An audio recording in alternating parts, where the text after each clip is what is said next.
Night City is a dumpster fire. It burns each and every day, sinking lower, its ashes rising in heaps around its perimeter. The people you are about to witness are survivors. Desperate, everyone. This is their story. Welcome back to the dark future.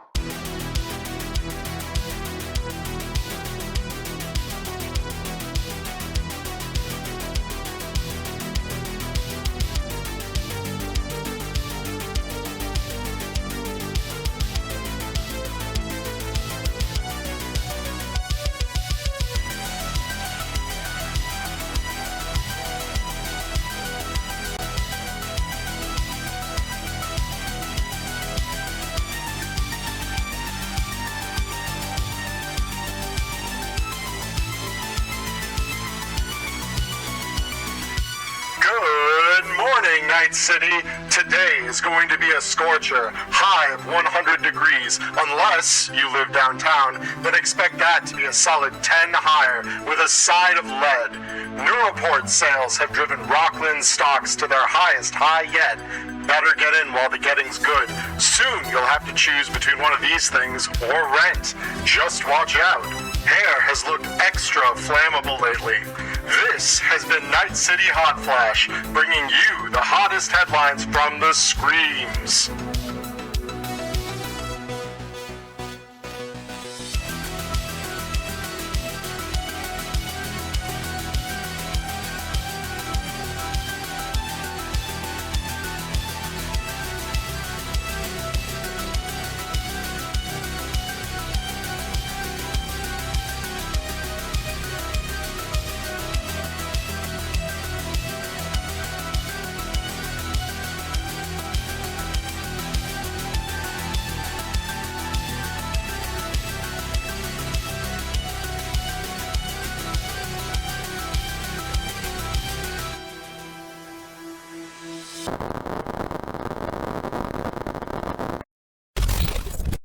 Oh boy, hello everybody, welcome back. It is a Monday night and I've just realized I don't have music.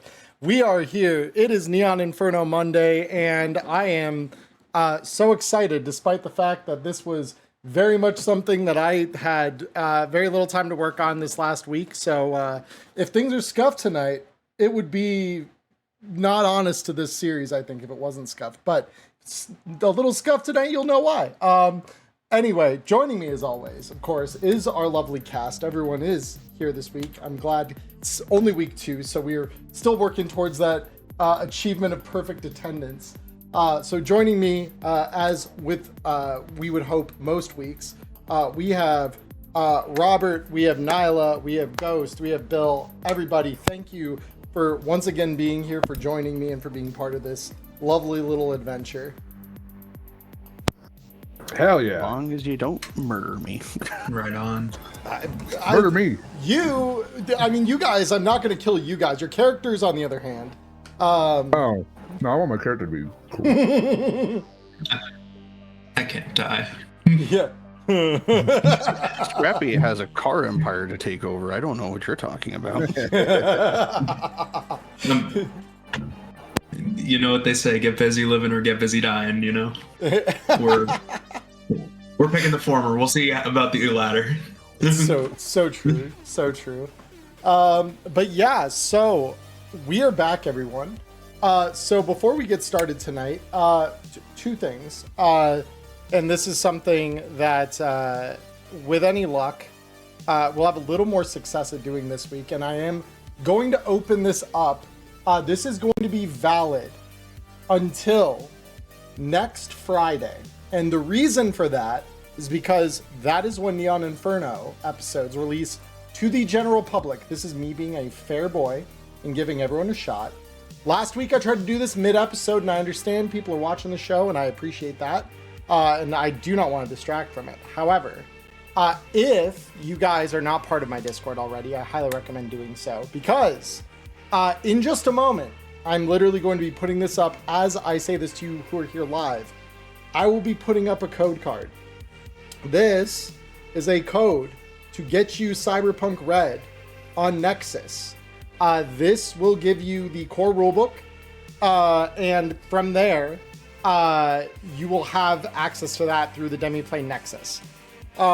So it will give you access to the character stuff, all the rules in the core rulebook, and I believe then you technically also have a discount on the Ultimate Bundle, if ever you wanted to buy that in the future, which is everything for Red that has been released on Demiplane. But this is going to be going up on my Discord shortly as a giveaway.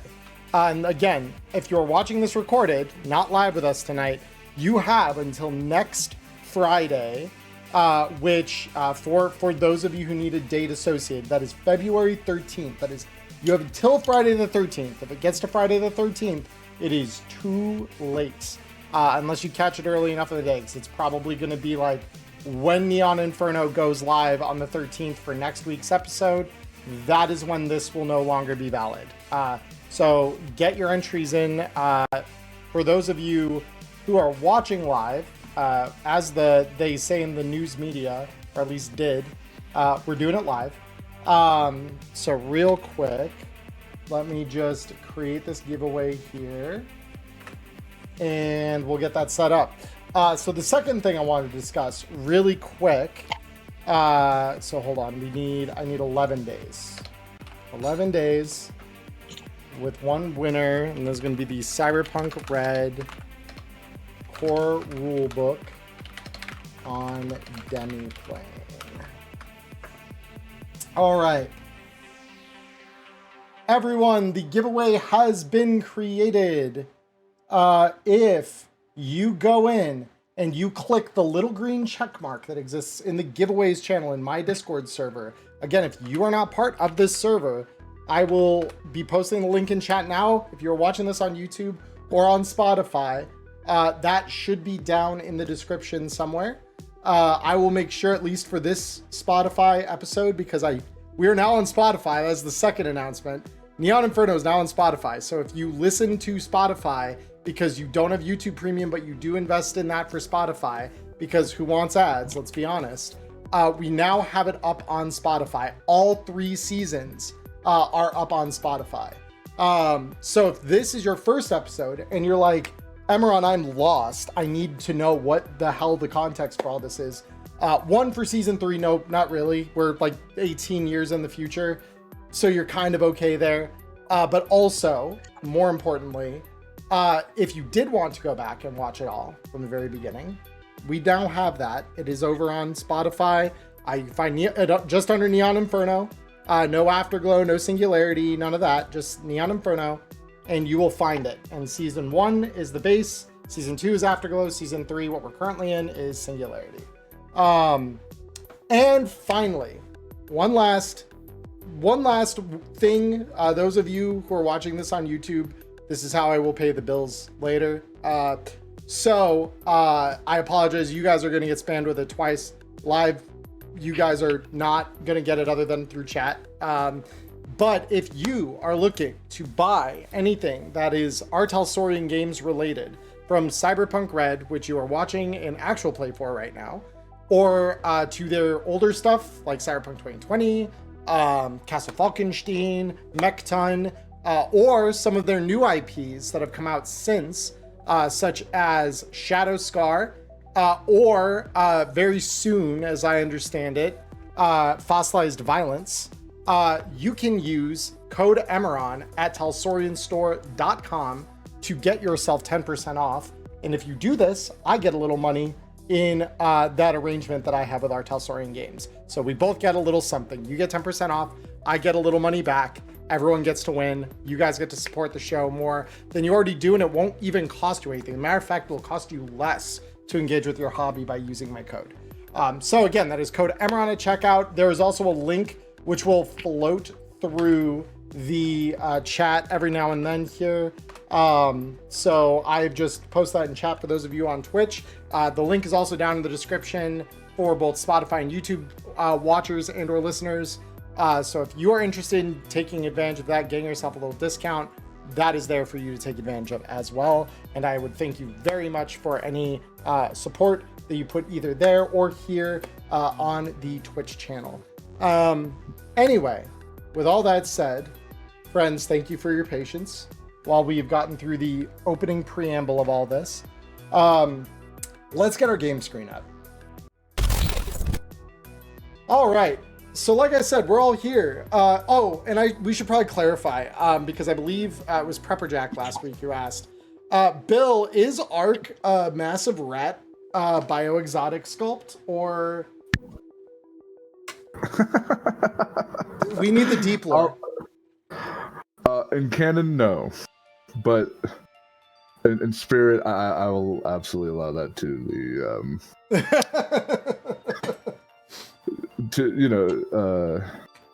to whoever observes. Yeah, it's like you said, art is in the eye of the beholder, right? So if you guys join my Discord, there's also an area that I've put aside just in case anyone's got fan art that they want to put together or post for any of you who are artistically inclined.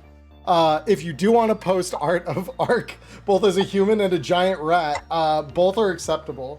I would love to see the artistic interpretations of Ark. Whatever happens, could you please share that with me? Oh, 100%. Well, you're in the Discord. It's a public channel. You can see it. I'm notified. Where do I get those? Yeah. So if you're in my Discord, it's going to be under the section labeled Neon Inferno and Wireheads. And there's a channel there called Neon Inferno Art. Yeah. Yep. So if you, and obviously, Bill, I know you, as I mentioned last episode, are very artistically inclined. So if ever you want to put your own interpretations in there, I'm certainly not. I'm never opposed. There's no embargo against the cast putting stuff in there. I just am not very artistically inclined in the physical medium, so I'm not as likely to do it myself. But anyone is open to it. Yeah, just need to adopt 4 or 5 turtles after that. Oh my god. All right. So I mean, we do have little cyber pet turtles. Those do exist in the game. They are canonical. So long-term goal for Ark just unlocked. I might even make that an exclusive achievement for you if you manage to acquire 4 pet turtles. Oh shit! Okay. So if you want to aim for them long-term achievement points, that is an angle. So okay, let us talk. Enforce turtle biosculpt on exec employees. Make TB a turtle. Yeah, that would do it. So with that said, I suppose let's get a little recap going here. For any of you who were not here last week, the episode, like I said, is up on YouTube and Spotify now. You can watch it at your leisure. But 2, the brief, the TLDW of it, too long didn't watch, is that our lovely crew here is a little bit of a mix of characters. We've got Ark, who is a mafioso, kind of in the making. Just did a little bit of dirty business to take over the family mob, as one does. And this dirty business involved imprisoning his parents and his fiance. The fiance was not part of that plan. She was a casualty of it. And so, of course, he's looking to get her out. So, in so doing this, you need help. So we've got 3 such characters. 1, a nomad from the north side of the city by the name of Stitches, who is a little more involved in the courier underground of Night City. We've got 2 Arizona transplants who have shown up in the city, one of whom once called this place home and has only recently come back. The other is brand new to this place. So in that, we have the former veteran, former mercenary, Whiskey, played by Nyla. And then we also have our tech, Scrappy, who is being played by Robert. And this little motley crew was assembled last time by Ark to visit a fixer in the middle of the city named Lilith. a club owner of a club known as the Fifth Circle. Together, you were all sent on a mission to hunt down a Maelstrom. It's hard to call them a gang exactly. There was a cyber psycho in the mix. She could net run. And you guys were sent to recover doses of this new street drug that is supposed to be helping cyber psychos not be quite so psycho. The irony, of course, is that they were stolen by a cyber psycho known as immunoblockers. So you guys went to this little hovel in the middle of Little China, which is a combat zone. You had a little chase on your way there with some Maelstrom gangers. You find your way to this little hovel in Little China, an old apartment complex, where the walls are partly beaten out of the middle of them, and it's tweaker den stuff. You find your way into the belly of the beast. You manage to kill literally everyone inside, quite brutally, I might add. Watch the VOD for details if you don't know already. And you guys have managed to get your doses of immunoblockers for your fixer. And you've managed also to scrape up a couple of bits of chrome and a little bit of some interesting files on a PC that Scrappy spent several minutes hacking into in the middle of a firefight. Very brave. So as we come through all of that, our little recap, the first question that everyone here is going to get used to me asking as we begin our session tonight: is there IP that anyone is looking to spend? Remember, it is okay to save it, but if you are spending it, now would be your opportunity. Yeah, may I put some points into evasion? Oh, well, yeah. 100%. So, just a quick reminder, you can only level up one level at a time for each skill. But yeah, if you wanted... Well, and actually, as I look at this Arc's evasion is 6, so you need 140 IP. Oh, never mind. It's 20 times. So yeah, Right. But no, you're chilling. So there is obviously, like I said, the option to save it if you would want to up that eventually. You will just need a couple more points before that's possible. But otherwise, you can spend anything that would be needing 80 IP or less currently. We'll hold tight. Well, Okay. I'll hold tight. I'm not speaking for everybody. Cool. Yeah. No. Everyone gets their opportunity. So, Ghost, since you're next in the row down the line of faces here, do you have IP you want to spend? Nope, I'm going to be banking for the first week. Banking as well. Nyla. Yeah, I will go ahead. I'm going to spend 60 IP and get me 1 rank of medtech, please. Oh boy, we're multi-classing already. And what specialty in medtech are you taking as your first rank? I would like... I thought I had this selected, but then a thought actually occurred to me. Give me 1 rank of cryosystems. Okay, fun. Yeah. 1 rank of cryosystems. Okay. So you'll get a medical tech +1 and cryosystems 1. Awesome. Yeah, and then just ignore the little thing letting you know that there's too much. No worries. I promise that is very okay. And then. Sorry. No, go ahead. No. I didn't want to cut you off.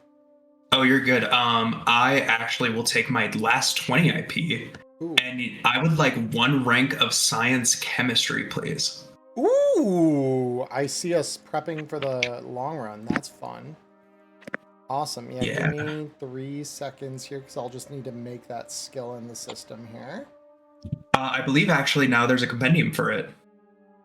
Is there? Yeah. Oh, there is. Would you look at that? Yeah. Version 12 of the module, everyone. Thank God for the Cyberpunk VTT team. Yeah. Real. Even though I've blocked the view of it so far for everyone while we tweak our opening couple of things here. All right, so you're set up with your so all 80 of your IP are just gonna get blown on the first week.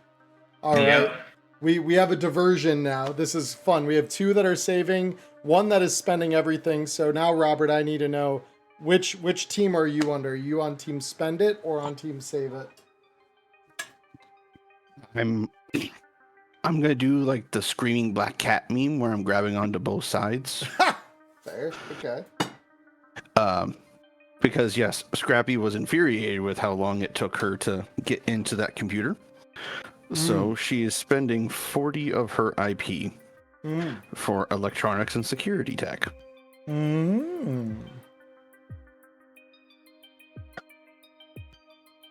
Very good. Yep, and I know it was easy enough for me to fix on my end of my sheet, so All good. Like I said, I know you guys. I trust you guys. No one's here to have a game where it's just like, let me just like give myself plus 100 in a skill. The GM won't notice, surely. Yeah. Don't do that. Don't take that as an invite to do that. Oopsies, 30 evasion. I know. See, this is the thing. I said it, and now I'm like, everyone's gonna be like, "Oh, GM, you've given us a great idea. Actually, watch this." Oops, accidentally added another 0. Oopsie. Yeah. I'll just be level 5 in lip reading. It's okay. Yeah, you never know when that one comes in handy. Lip reading is very useful sometimes. So, with that said, so everyone spent your IP. We still have payment for the gig last time to address. So, you guys, where we left off last time, have just walked out of this decrepit little hovel in the southern part of Little China. And just a few buildings down is the crumbling tower that is Totentanz. Of course, you can hear, even from the half block or so away that you currently are, you can hear the booming bass, the grinding, loud, if you were up close personal with it, the group that has taken over their scene in recent months is a group named Tinnitus, and you would probably have that condition if you were to walk into that building right now, just from how loud and violent the sound is. Fortunately, that means none of the gang are out on the street to fuck with you as you walk out from your little murder fest that you succeeded at within the building behind you. So carting out with you, you're bringing, if I remember correctly, and if I'm wrong here, please feel free to correct me. We had the computer that you hacked into, Scrappy. We had, I believe you said you want to take that computer with you, correct? Yes, it was just the tower of the computer. Right. Just the tower itself. Yeah. So you've got this box of a tower. We have obviously the immunoblockers, which was the mission objective. And then finally, I believe there was an interest in hauling out Flenser with all of her upgrades to piece her out. There was. Okay. Very, very cool. So, were there any other items that I forgot to mention? I believe that was everything. I think I'm good. Okay. Very, very cool. So, with that said, you guys find your way back to the van, within which TB is waiting. And he looks up at you four approaching. A few of you, let me see. I need to double check something here. One of you I know is, in blood. Yeah, one of you is fine. The other three of you, not too much worse for the wear. A couple of bullet holes maybe in your outer clothing, but nothing that really got deep into your skin or anything like that. So from here, he looks you all over and he says, "That sounded pretty bad. You guys, you good?" No, I'm tired and I'm dirty and I want to go home. Everything's fine. Everything's good. Had a pesky net runner try to get into my head, so I got into theirs. But we're good. We need to go back to I didn't know you were a net runner or a therapist. You know what I have to be covered in blood, right? I have to look Then it's as he like leans out the window and looks at. Oh, I see. Oh, okay, yeah. Anyway, yeah, hop on in. Through the. And he looks at the body as he sees that getting hauled past the window here. Is that? Yeah. Mm-hmm. All right. Yeah, throw the stuff in the back too, I guess. And so you guys load your haul up, including the dead body, and begin hightailing it out from this particularly sinister block of the city. Now, from here, where are we going to go first, I guess? Because obviously Lilith and the Fifth Circle are waiting. But it's early enough in the evening that you could circle back to her if you guys wanted to drop off the spoils of war, so to speak, first. So it's just down to how you guys want to handle this. Where do you want to go? Anybody know where we can drop the stiff and chop before the body gets too cold? I might know a spot. Oh yeah, you haven't been to my business yet. Yeah, we can make this happen. Hey TB, let's drop off the goods first. We go into the usual guy? Yeah. Do we have to go to the usual guy? I'll do the talking. You got it, boss. And so TB sets the car in motion and begins driving away from this lovely little nightmare. So you guys work your way back to Palm View Street here, and then head east. Excuse me. For some reason, compass was encompassing in my mind. You make your way back to Japantown. I am going to really quick. Oh, I was gonna drag like this. Oh, I want to move my sail. No, I have the power here. I am the captain now. I'm just kidding.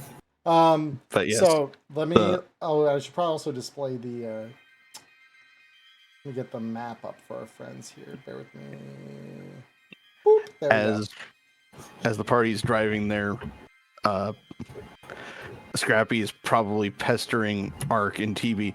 Who's the usual guy? Who's the usual guy? Huh? What does he do? What does he do? What does he work with? What tools he got? Ark's still dealing with the whiplash and he's getting a headache from it. Yeah, right. And so TB is going to look at your face and the like growing impatience that you have there, and just look back. Oh, no one too. Well, guy's got a bit of a patchy history. Let's just say that. Street calls him 80-20.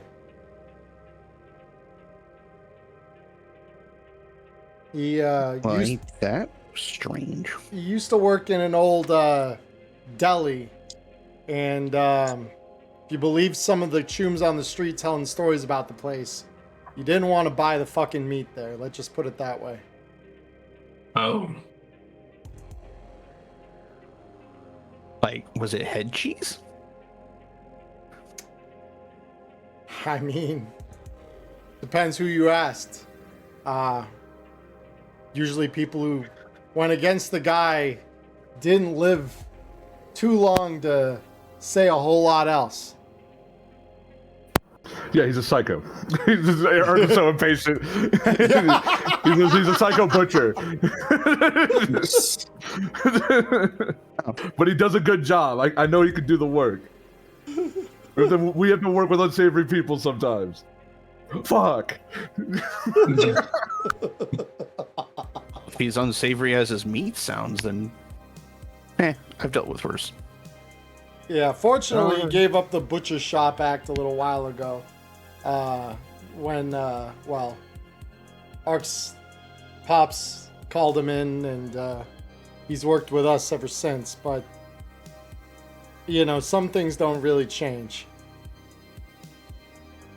Man's got a shocking, visceral attention to detail where the human anatomy is concerned. And it still gives me the fucking creeps. Yeah, it doesn't. He sounds charming. Oh. And so, we don't need to be his friend. Oh, sorry. Yeah, no. Do you have anything you wanted to say in response to that? Just reassuring the group. Like, we don't need to be his friend. We just need him to do his job. Fair enough. So, it's right about this time that the van pulls to the front of a small brick building on the old Japantown waterfront with a set of concrete stairs that leads down below street level into this cellar-like building that is just embedded in the urban sprawl of the district. Ark, you've been here a couple times before this. This is, by some people's accounting, they would say on profession and skills alone, this is a ripper dock, a back alley ripper dock. Others would call this a little house of horrors. What you choose to think it is up to you, but this place definitely has that air of little concrete hole in the middle of the city, unassuming, and therefore probably horrific. There are so many little places like this in Night City that the law and time have forgotten about. Some of them are owned by the mob. Not all of them, though. So as you get here and approach, could I have you roll me a concentration check really quick? You being all of us, or no, you in specific. This is a guy that you have worked with in the past. Concentration. All right. Kerchow. All right. No, that's not a bad roll. So you open up the door of the car and begin walking down the short flight of concrete steps to the large metal vault door, effectively, that this is. It's a large security door. And you remember on that concentration check of 14, there is a pattern to this. If you were announcing your intent to come in, you've seen bad things happen to people who don't do this. Well, I'll definitely follow the pattern. Yeah, right. Yeah, and it's a really specific pattern. 8020 once told your dad this was something like a Morse code. You've just learned the pattern. You never really bothered to learn what it meant. But the bottom line is you remember it and tap against the door in just the right percussive pattern.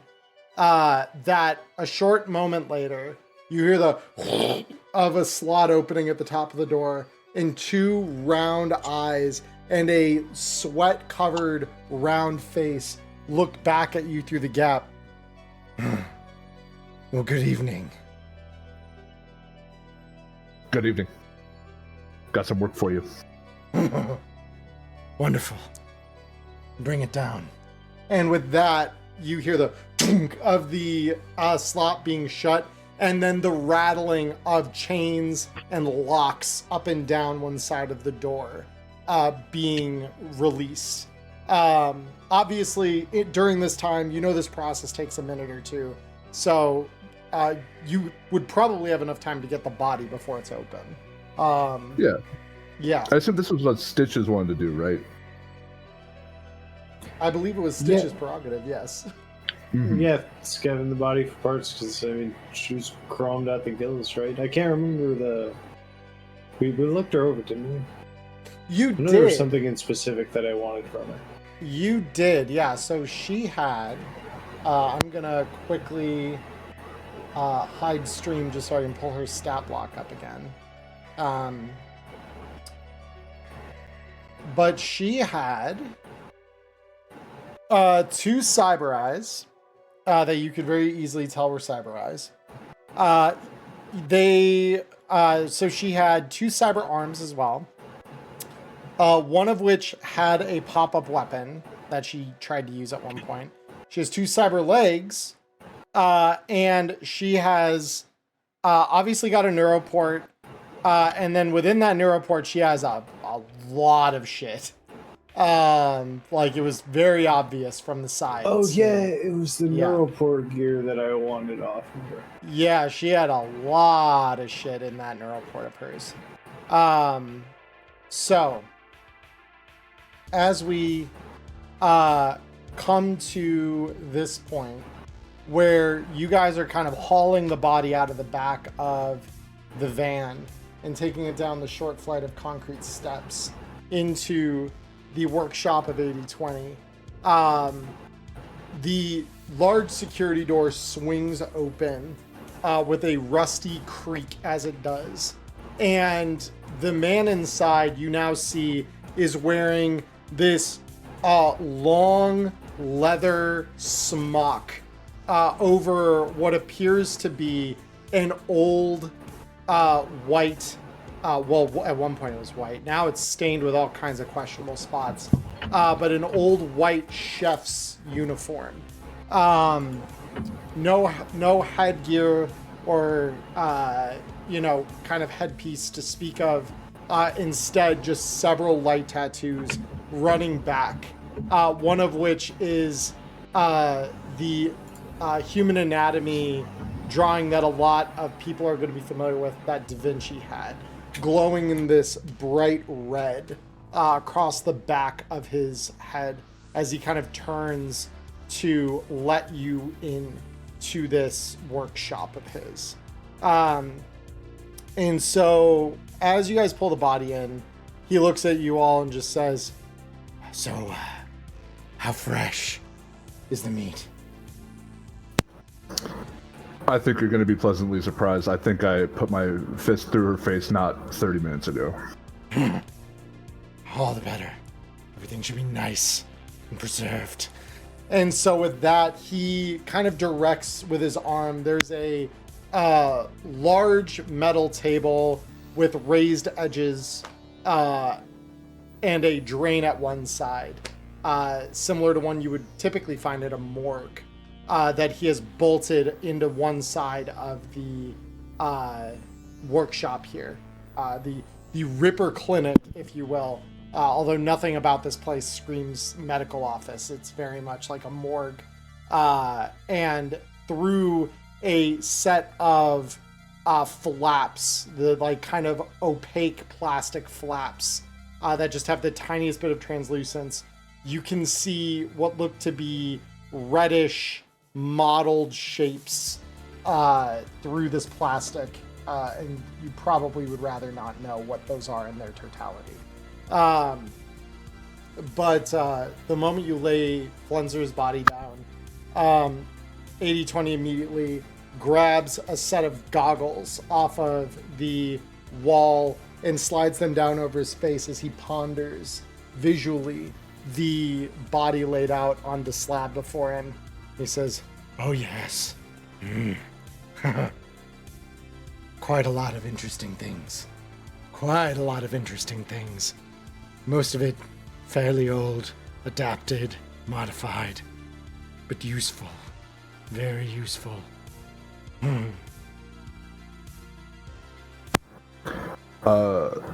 Ark will kind of pat Stitches on the back. He'll be like, all right, I got you through the door. This disgusts me. I'm going to wait for you outside. I'm done with this freak. We're not doing this anymore. Consider it a welcoming gift from the Ark family, and Ark will walk out. Yep. Thanks for hooking me up, and I'm going to point out, well, depending on the costs here, all that I really want is whatever chipware she's got slotted in the head, and one of the arms would probably be handy to keep.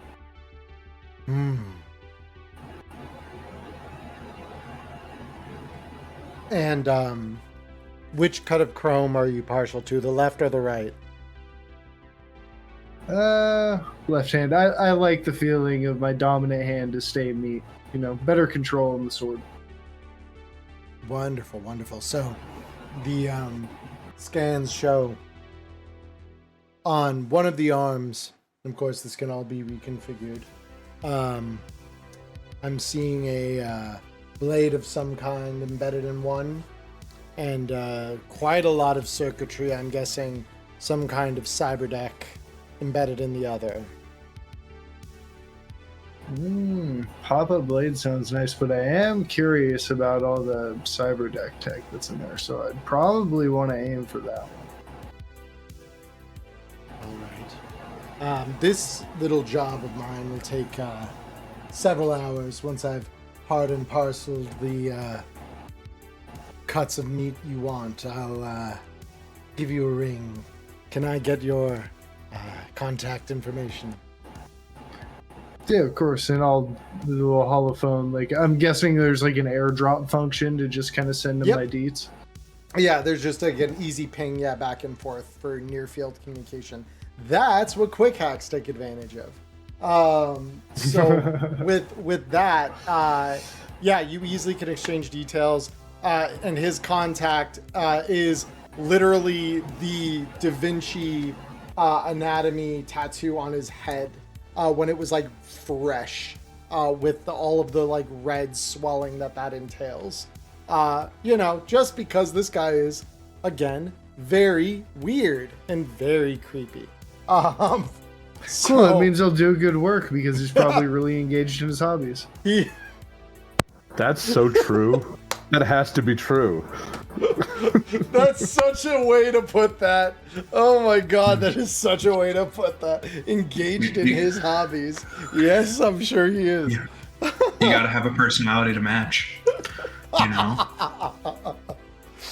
There's a reason the family picked him. He's very good at extracting that cyberware nice and careful. Makes it very marketable before everything is said and done. Sure he doesn't screw it first? That's not the vibe you're getting from him. He feels like a butcher. The problem is he's a butcher of humans, and that usually doesn't go over very well. But whatever. No, Scrappy is flabbergasted by his behavior. Just I mean, to be fair, Scrappy, did you ever see people like him in Arizona? One that actually still had their medical license. Yeah, so case in point. And that person was the one that gave Scrappy her hands in a hospital. So you're probably having little flashbacks right now of this guy very carefully measuring out with his hands where the cuts are gonna go, making little markings across the skin. Very much this guy is precision. But he says, he'll give you a ring. So you guys don't need to stick around for this next part if you don't want to. Nope. Yeah, let's head back to Let's head I back was to gonna our... Fifth circle? Yep. Yeah, Fifth fifth circle. circle. Yeah. Hopefully she pays well and he gives me a decent rate on the trade-in because then I'm gonna flap like the last 10 eddies out of my jacket. This is all I've got till we get paid. Yeah. So you guys get back on the road, and this time the drive is just a little bit longer. Not too bad, but just a little bit longer. As you find your way back to the center of the city, to the fifth circle. With the fact that the sun is now down, the neon has ignited across the city, the large billboards that have started occupying the center of the city slowly but surely, kind of hovering there like a monolith to whatever capitalist idea is happening that week, whether that's a concert or some new product. This giant illuminated billboard sits at the center of the city as a sort of promise of what is coming. And so as you find your way to the still under construction downtown of the city, the club now looks a little bit busier. There is a good, I would say a moderate sized line, probably a good dozen people or so that are lined up looking to enter the club at this point. Below, you can hear low bass and what sounds to be some kind of trance playing. As you guys pull up and exit the car, Ark, you know, for you, or at least for your father, when he would do jobs for Lilith, you can always walk in. It's just a matter of the bouncer letting you through, regardless of how long that line is. And especially because you have a delivery for her. Ark's gonna walk in like Venom Snake in the Phantom Pain, like in that one scene. You know the one. I do. Excellent. So you just kind of like walk right on through, and the bouncer even like looks to try to stop you. Could you roll me a face down really quick, actually? Oh, hell yeah. All right. Face up. Where is that? It's the little angry face next to your reputation. Kerchow. Okay. So that's an 11. So this bouncer is going to try and roll against you. Ooh. They do beat you, but only by a little bit. And they say, whoa, pal, hold on, slow your roll. Your dad was allowed to do that shit, not you. You get to wait out here. I'm still completely covered in blood, guts, and ass, right?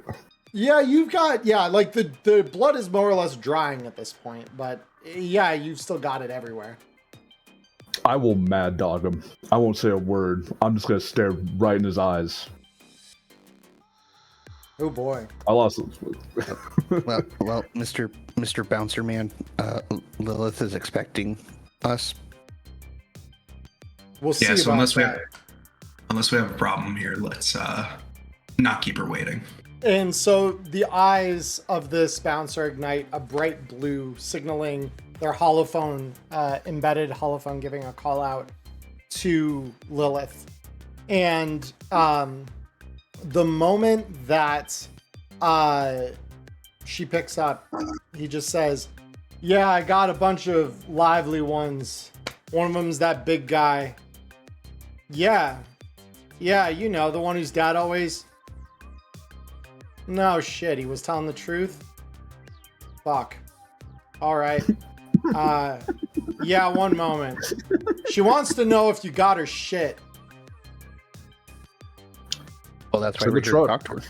We wouldn't be back here if we didn't. Yeah, they got your stuff. The back... Lilith, you never let anyone come through the back. Alright, well, fine. Jesus, fuck. Okay, yeah. I hear you. Sheesh. Alright. She says you can go through the back cargo lift. Says to make sure all of her shit is accounted for. All right, let's do it. Yep. So, again, you've been here enough times to know that the back of the club has a little loading dock area that has a cargo elevator that kind of opens up to the street that allows you to like load any larger bundles of goods in there. This goes down to back of house for the club below. So with that done, after a moment of you guys kind of like offloading the gear, you all can obviously ride this elevator down with the stuff. Presumably Lilith will be waiting at the bottom after like what you're guessing is chewing out that the bouncer just got. So with that, is there anything else anyone would like to do before we descend back down into the club?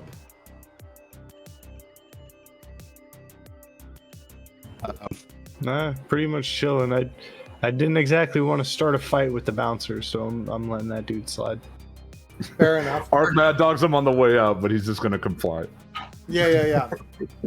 Well, and it sounds like the guy got what was coming to him after he called Lilith and was like trying to be like, yeah, I got some live ones here, like you're some kind of amateur. So the moment you guys get everything unloaded into the cargo elevator and tap the analog button that exists at the back of it to lower you down into the lower level here.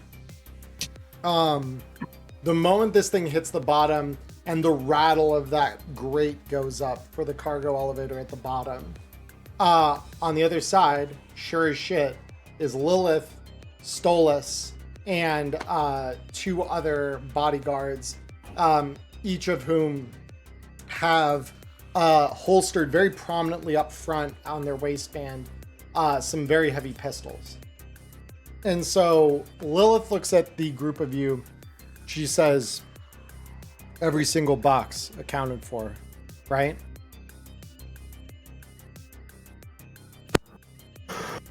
Everything should be there. Unless, they use some of it or whatever.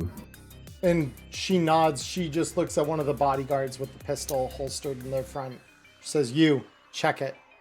And so the bodyguard, without saying another word, walks in, grabs the cases, and begins looking through them. And there's only 5 or 6 of these, so it's not like it takes very long for them to look it through. And he just says, looks like a handful of doses might be missing, but yeah, otherwise it's all here. Lilith just kind of nods at that. Well, you came through against the chrome junkies, no less. Good job. Well, as All much right. as I appreciate good jobs, I appreciate Ed's a little more. You never know how to have a little bit of fun, but be that as it may, I'm a woman of my word. And every one of you, you included Art, get 1,000 eddies wired into your virtual wallets on your agents or holophones, whichever version of tech you happen to have. Oh, okay. Is it still Bang? Yeah, for anyone with an agent, it would be a Bang Me. The holophones no longer use Bang Me, but agents have kind of been forced to work with what they got. It was 1K? 1K, yeah. Wow. 1,000 eds to go in and knock over a scav den. I'm sorry. No, go ahead. I'm very appreciative, but I think you know where I'm going to be going with this. Oh, I've got a meeting with exactly the kind of person you want me talking to. And I'll whisper sweet nothings in his ear tomorrow afternoon. Don't you worry. All right. Give me a call. I will. But get that shirt of yours cleaned and take a bath. You smell something awful. And with that, she Arkwin, yeah. doesn't even like miss a beat. She just turns around with Stolas and the bodyguards carrying the boxes of immunoblockers and just walks away down the long concrete hallway here. You think they're just gonna go fucking huff them back there? Just Not like, our concern, really, right? I'm I'm just, trying to take her advice. I'm sorry. just thinking out loud. Ark will actually listen to her advice and definitely deal with the whiplash too. Oh, actually, first things first. I think he's going to go to. Oh, Charlie. No, we're good. Sorry, my cat was looking at the door and was like, "I need to get out." I'm like, "Oh shit." I think first things first. Ark would like to definitely make sure TB gets a cut. Okay, very cool. How much of a cut were you looking at?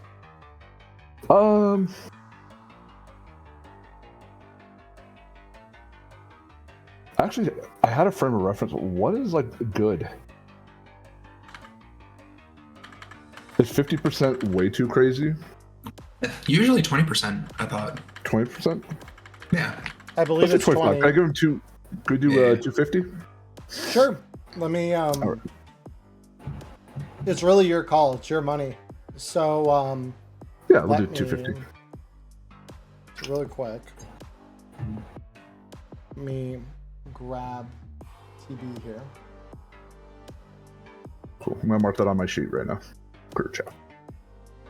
Unless TB wasn't already on the screen, was he? I don't think he was. All right. Good. Sorry. Funny token. Just yeah, seeing the lovely face of TB for everyone who is curious what the artistic interpretation of a tech looks like. 20% improves loyalty. Yeah, that's what I thought. All right. So, with that said, I will mark him for 250 eddies.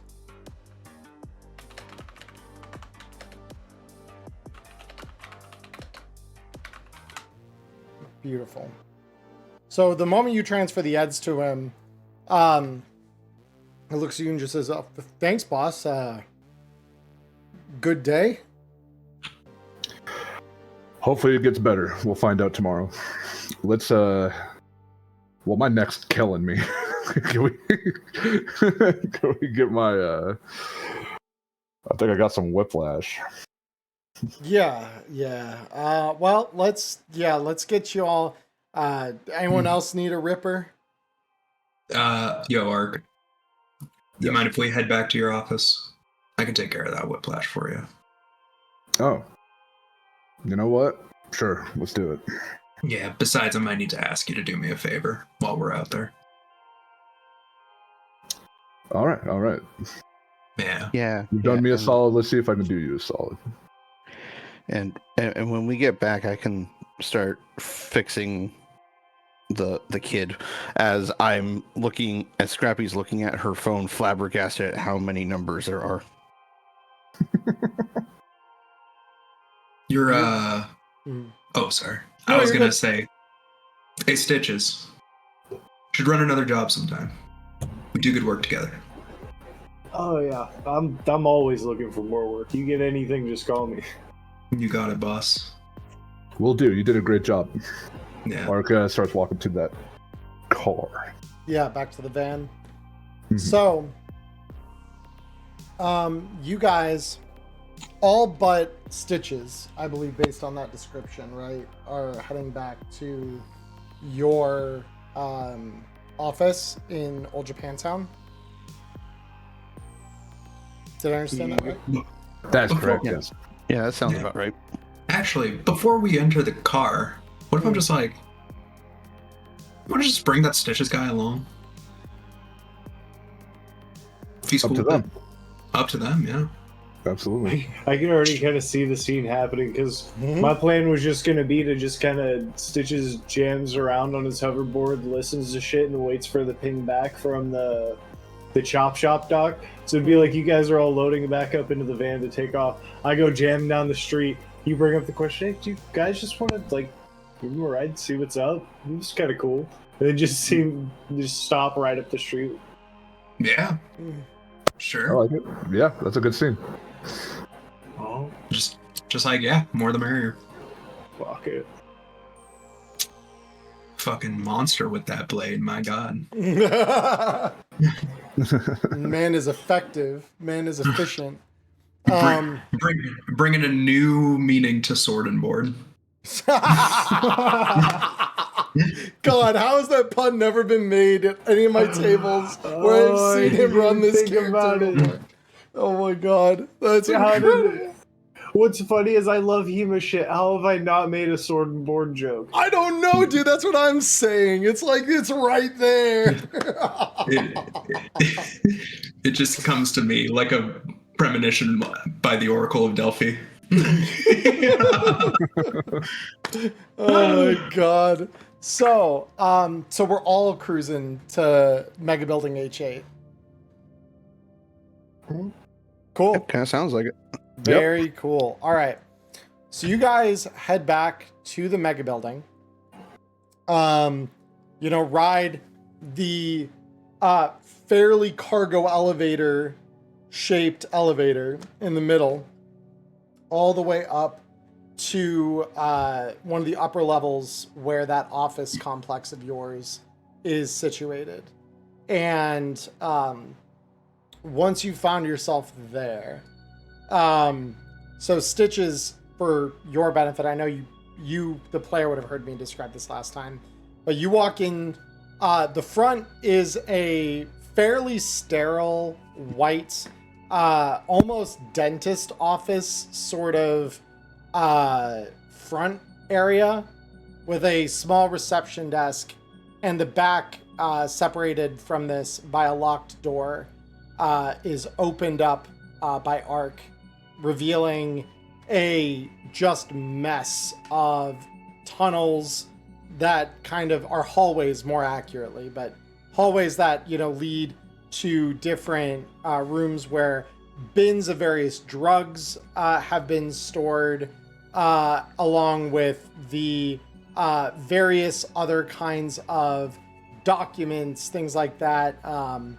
that are kind of ferried away into locked cabinets, safes, things like that. And eventually, down one hallway, you come to his personal kind of office space. And Ark, if you could describe that for us one more time, just because I don't know that I remember the vibe well enough to do that justice.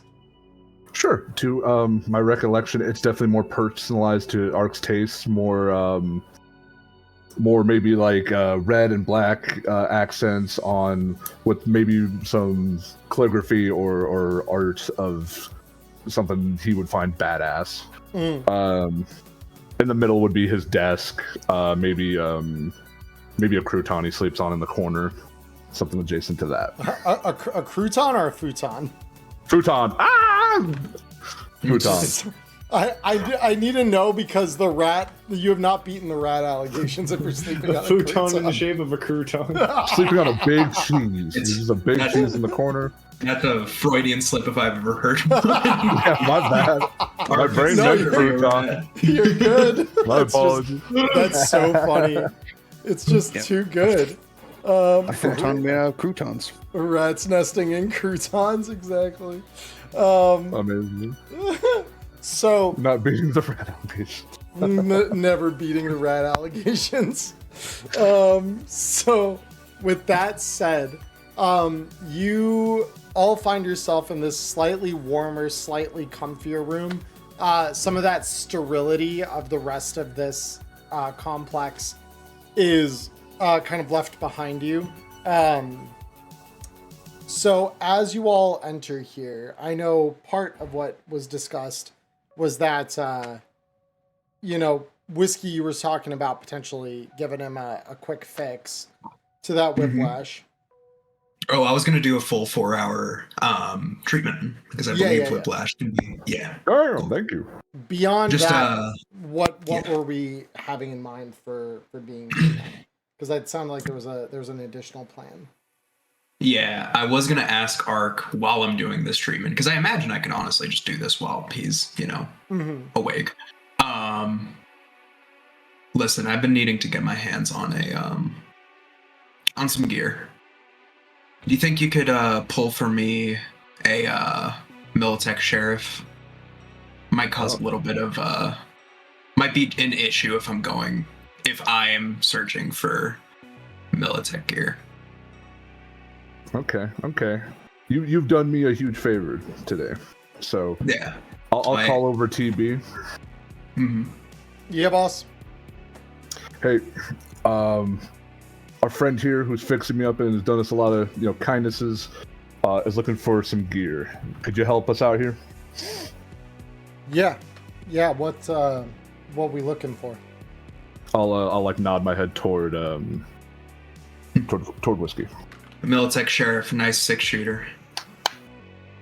Cool. And from my knowledge above the table, which DLC did that come out in again? Toggle's Temple. It was Toggles, okay. Beautiful. Let me grab. That's in the new Interface Red Volume 5. Now available on DriveThru RPG. Definitely not sponsored. I'm actually not sponsored by that particular release. I can't make that one cheaper. But there's Toggles. This way I can pull this up. So I need the Sheriff. Excellent quality pistol, 6-round capacity. Oh, got it. Okay. Yeah, so I will start plugging that into the system here because that's easy enough. It's a very heavy pistol. Yeah, and let me know how much it ends up costing, Ark. I don't know if Fixer's gonna end up raking TB. So, but I'll pay whatever it ends up costing. Gotcha. Yeah. Sounds good. Yeah, let's find out for TB. So TB does not have a great streetwise. So Oops. For what it is worth, it falls under premium, which anyone can source. I believe. Yeah. So that is a 17. That TB rolls to find this thing. So yeah, he's like, oh yeah, boss. There was that guy, shady one, deals all the guns out of the table. He had like a stash of defunct Militech gear, right? I think I believe I know who we're talking about here. Yeah, I think we're gonna be able to get you your equipment. Yeah, as far as I'm aware, he's even filed off all the serials and stuff like that. So, hopefully the Corp doesn't extend its long arm from the east and take it back or anything. Ark and TB don't remember their name, but they know who they're talking about. Yeah.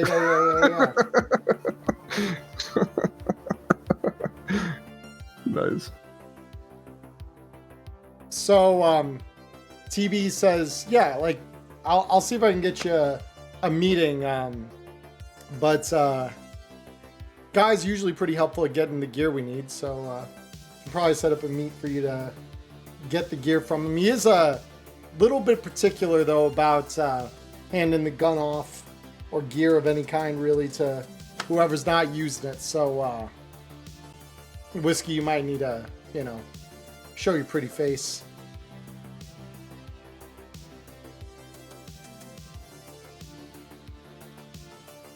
Oh my god. Prepper Jack, that shady guy in Night City. Get me more than like 2 or 3 people with that description. To be fair, give enough specific information. Yeah, that's an Ark. They both know who they're talking about. Yeah, exactly. Yeah.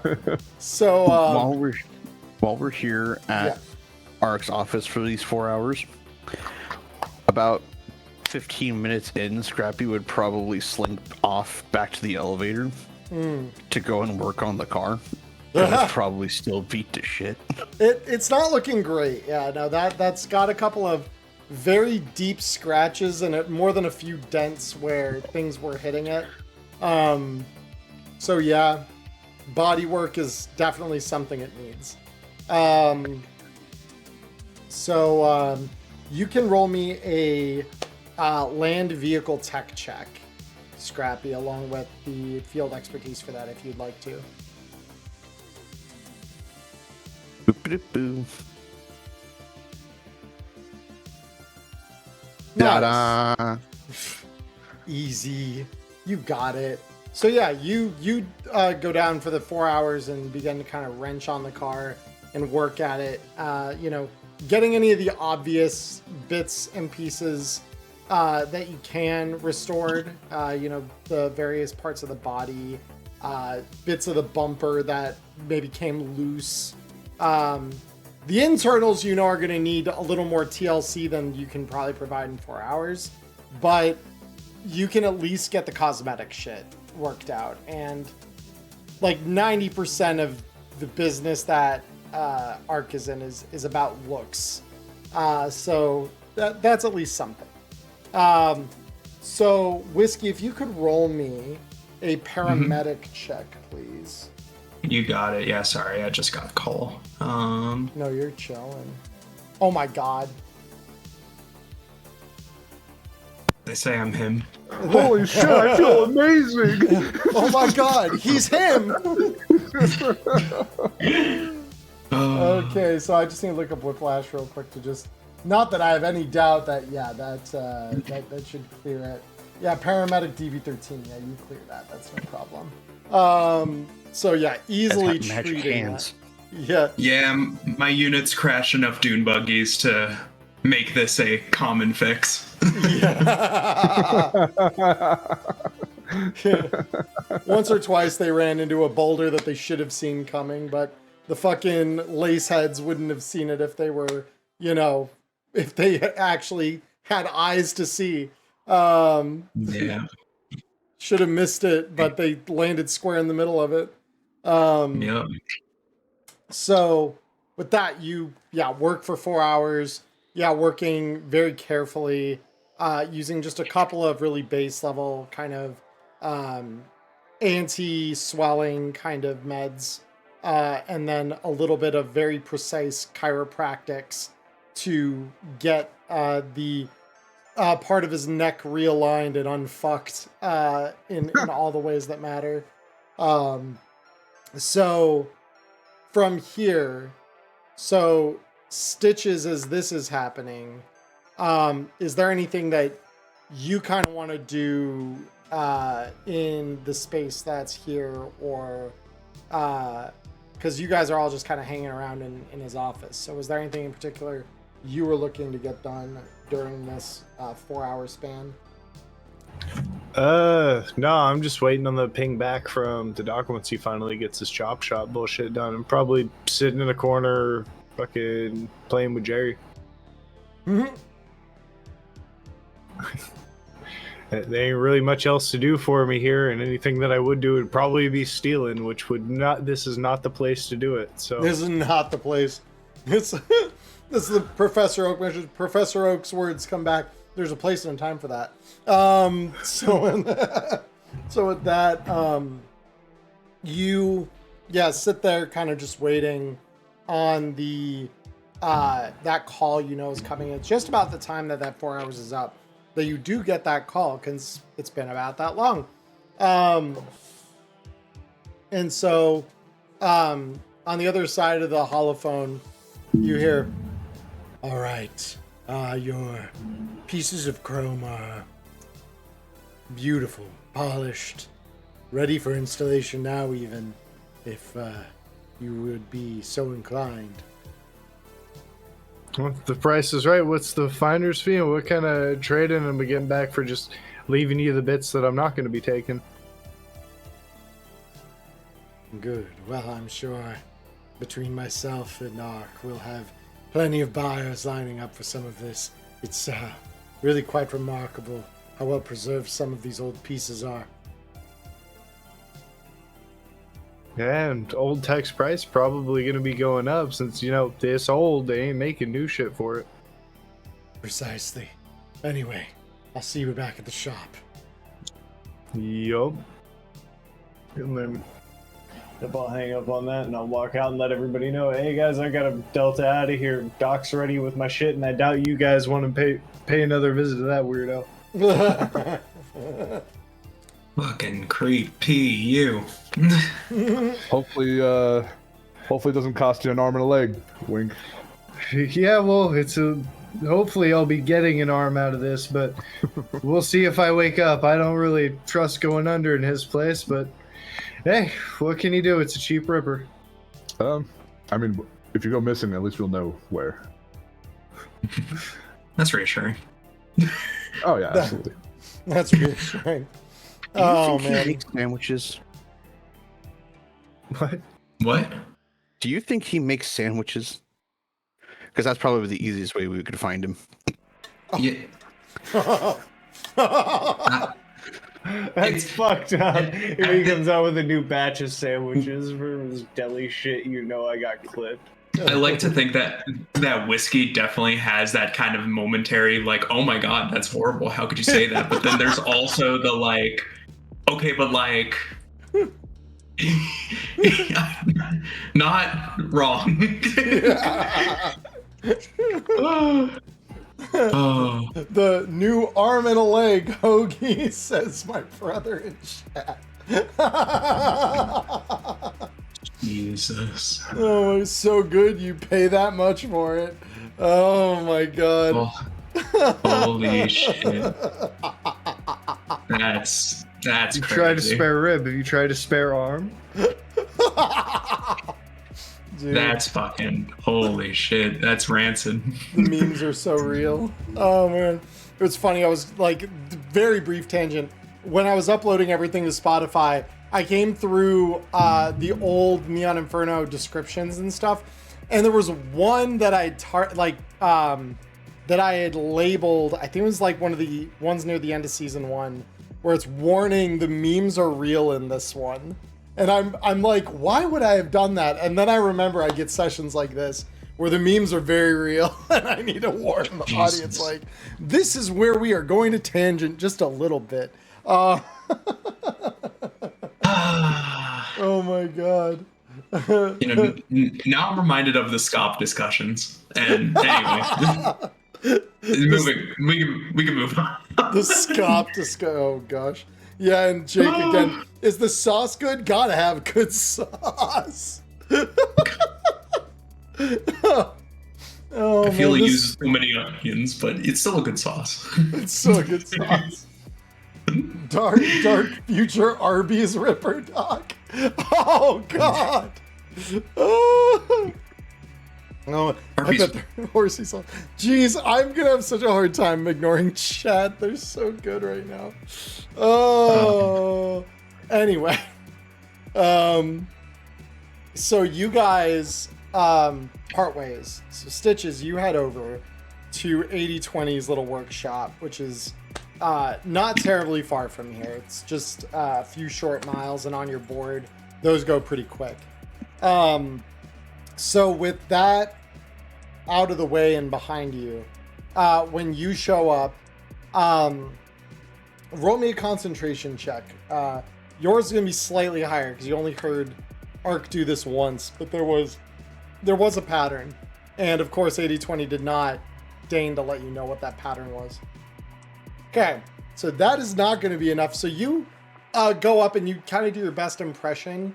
The moment that the pattern goes awry here, you hear the shriek of the security slot opening up, and you see a barrel of a gun pointed through, and then an eye glinting in the light behind it. It says, "Oh, it's just you. Excuse me." And he stows the gun away behind the door before, again, sliding the thing shut, and then the latching happening along the one side of the door. And then when the door finally opens, shockingly, that metal table where the body was 4 hours ago is now pristine. Like, it doesn't even look was operated on, and there is not a single particle of flesh anywhere to be seen.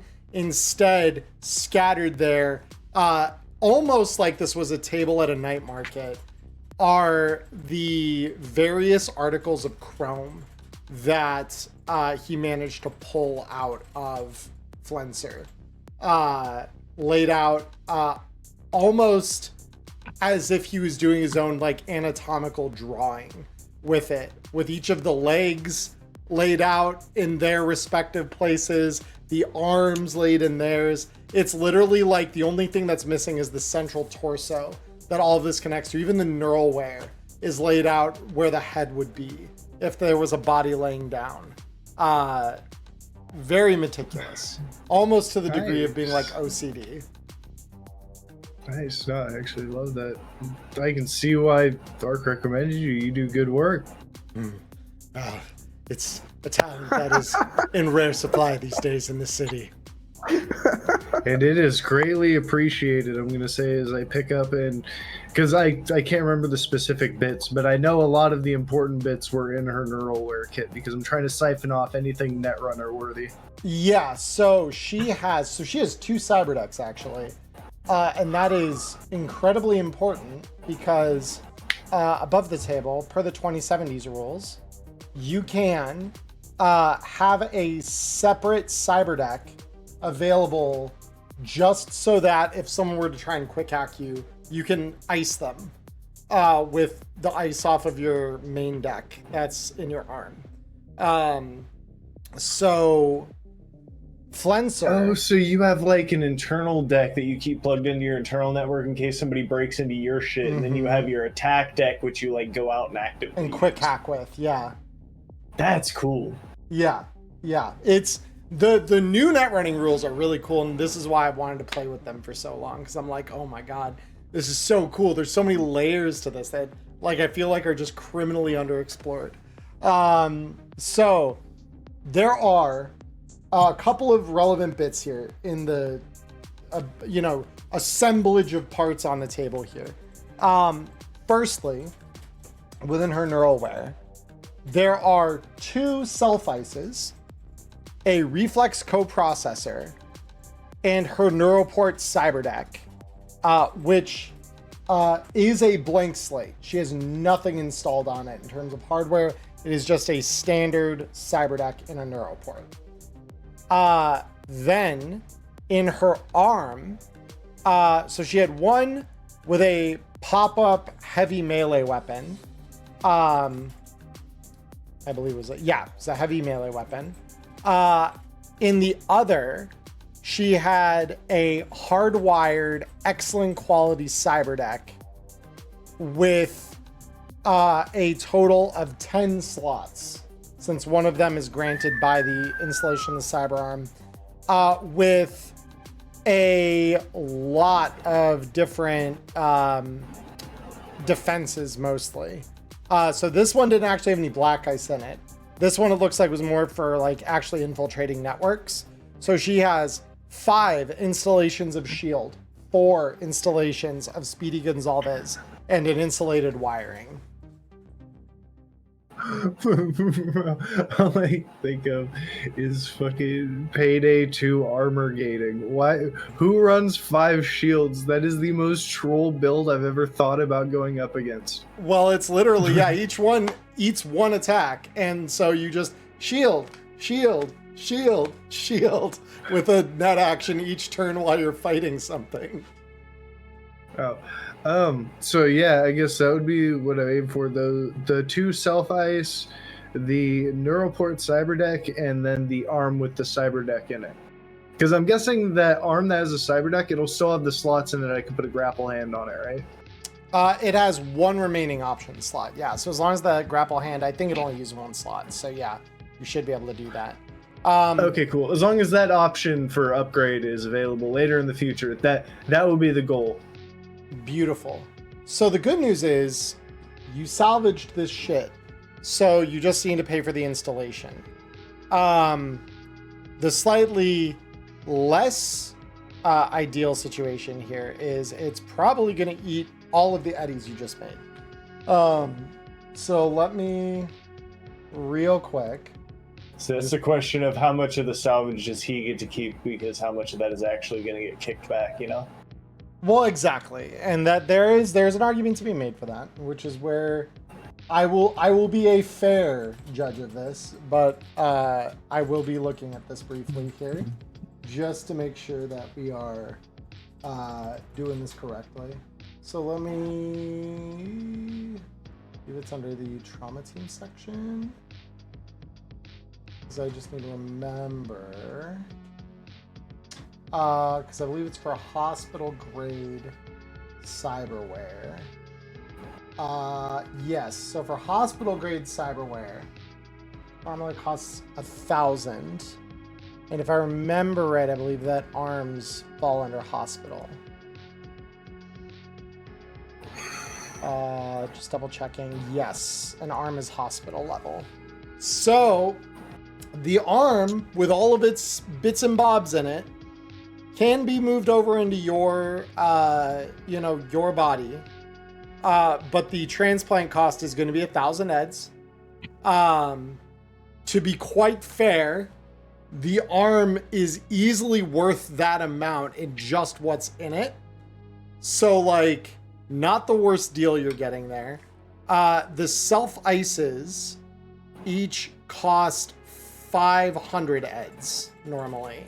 And because those are a little less of a problem, let me just see real quick. What grade are you? You are also hospital grade. Okay. So, normally this would cost you like 2,000 eds to get this all moved in. And that's without taking like the Neuroport Cyberdeck slot and stuff like that. Though to be fair, that's easy enough to find later. Like, you don't need that immediately. Well, I could still hang on to the gear, right? Because it's salvaged. It's just one of the pieces. It'll be like, I can't exactly afford to have you install it right now, but I can hang on to this till later and then pay somebody else to install it, right? Yeah, he would probably still want his 1,000 eds right now.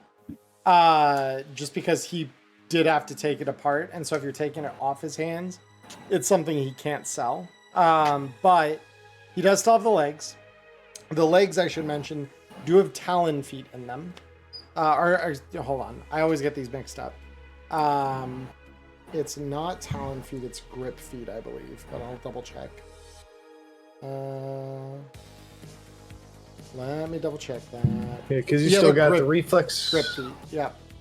Yeah, because you should still have the legs with the grip feet. He's got the other arm that's got the heavy melee weapon pop-up still in it. He's got the what was that one piece?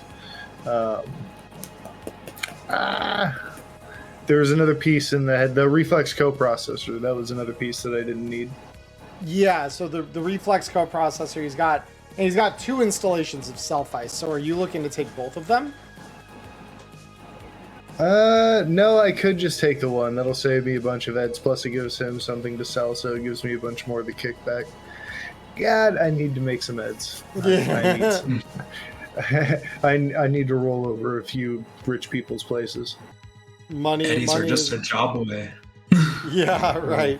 Real talk. So yeah, he would probably roll me. I don't know if you have any points in this, but roll me a trading check really quick. Roll you a trading check. All right, whatever you require of me.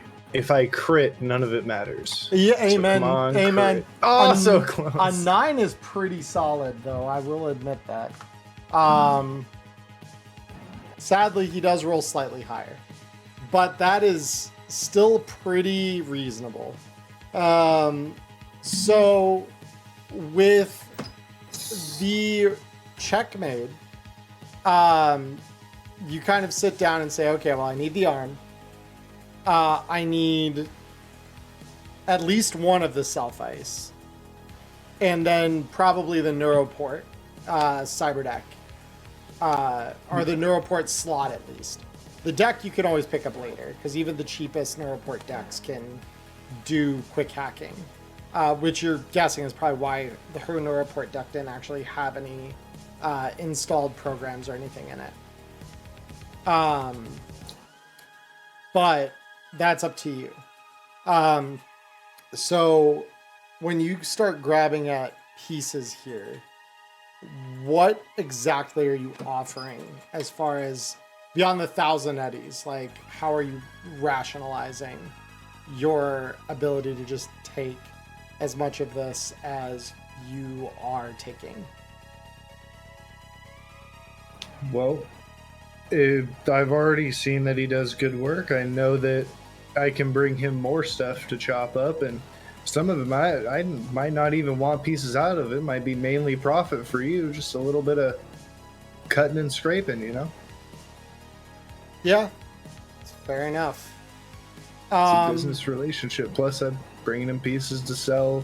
I'm going to be doing more work with Ark, so it'll probably get on his good side more. I don't know how important his relationship with Ark and his business associates is. I mean, clearly you knew him well enough that this was the first place you came to drop off a dead body, right? So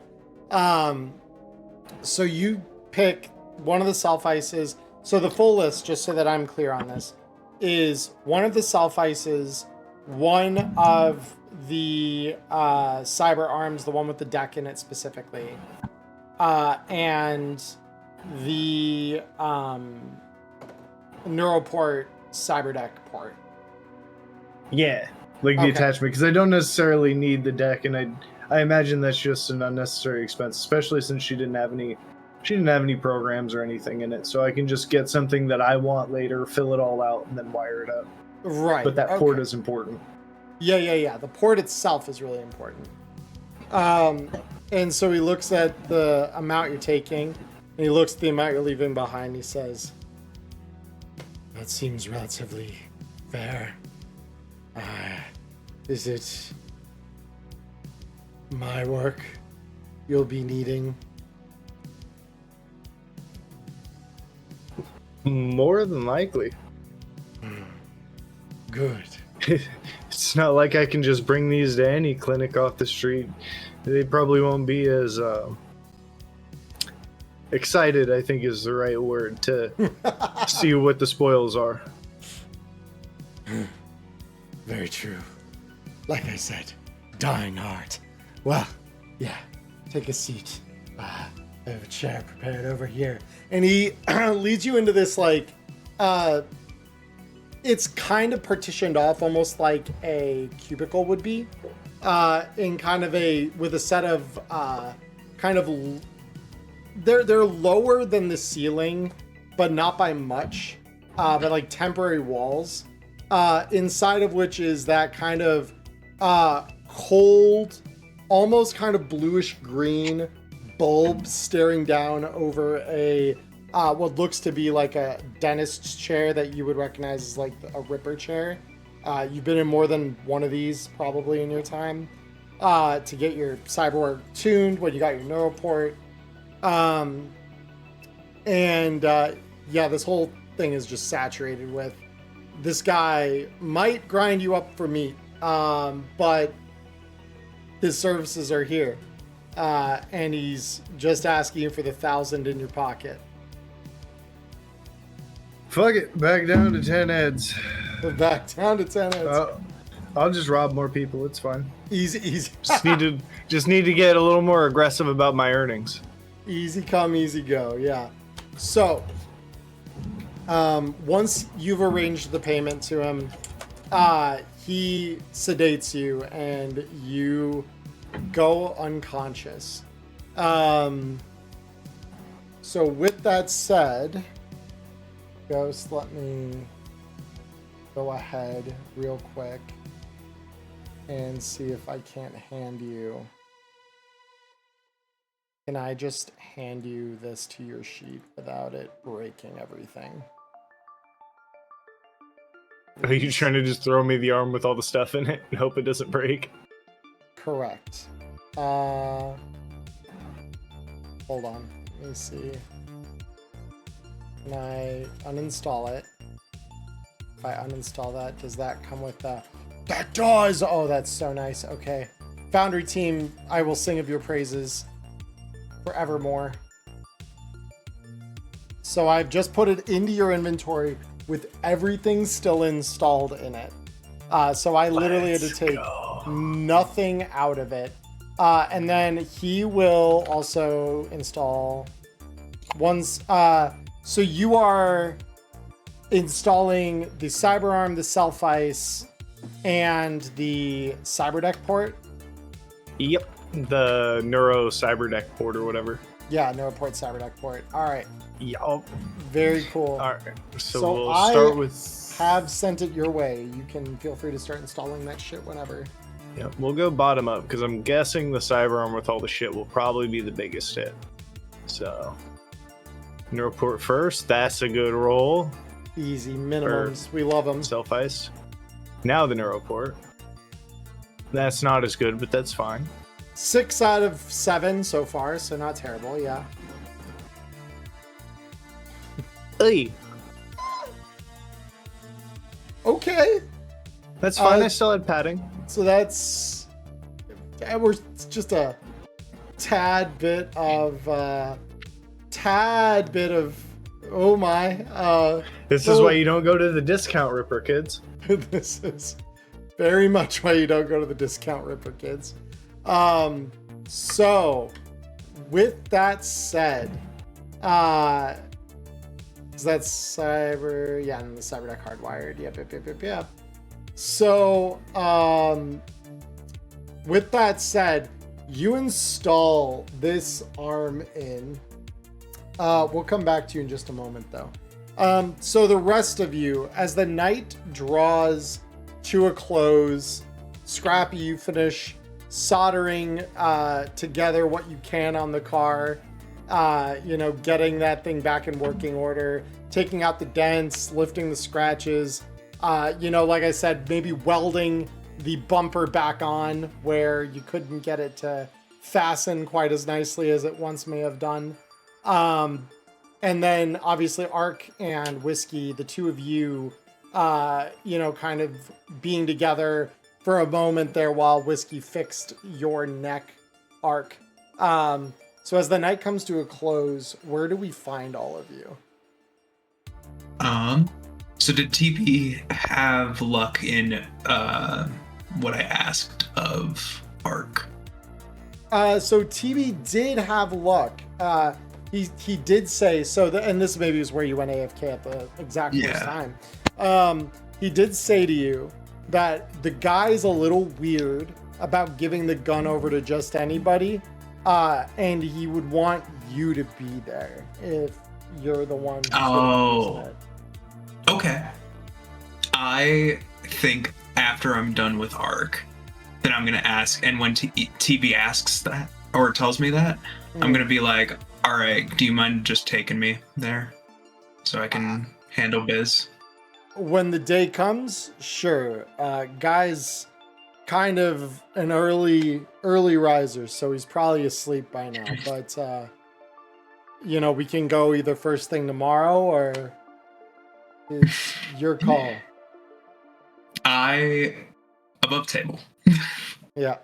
I am of the mind. I don't think Whiskey is a I need to wait when it's his when it's his business hours. It's like there's a part of me that's kind of like, I feel like Whiskey would go regardless of whether the fuck you went to sleep or not. Just be like, all right, wake up, asshole. I asked for my fucking gun. You're the one who wanted to make this difficult. So let me get this straight. Again, above the table here. You want to go to the guy who peddles guns in the middle of the night, waking him up in the process to get your gun against what his normal operating MO is. I asked for a gun. I have the Eddies.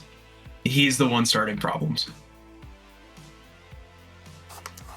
You want to go to a gun seller in the middle of the night and knock on their door, demanding a gun, and you think that's going to go well? I didn't think it would go well. You know, actually, I could use a few extra heads. This could turn into a looting run. You want a friend to go with you? Oh, Just kidding. Yeah. you're getting the one whole side of your body ripped open right now. So I don't know. GM, would you be opposed to this? Let me ask that. Let me ask that. No, but this is why I'm being very upfront about there might be consequences to this if you are not able to roll high enough or do things properly. It feels true to the character. Valid as fuck. No, I am here for that. There is nothing wrong with that. You know me. I'm a man who can roll with the punches, but I I need to give that up. Just so you know, I do agree that this is suicidal, but I want my gun. Like, besides, I feel like too, it could be, oh, I have balls kind of thing.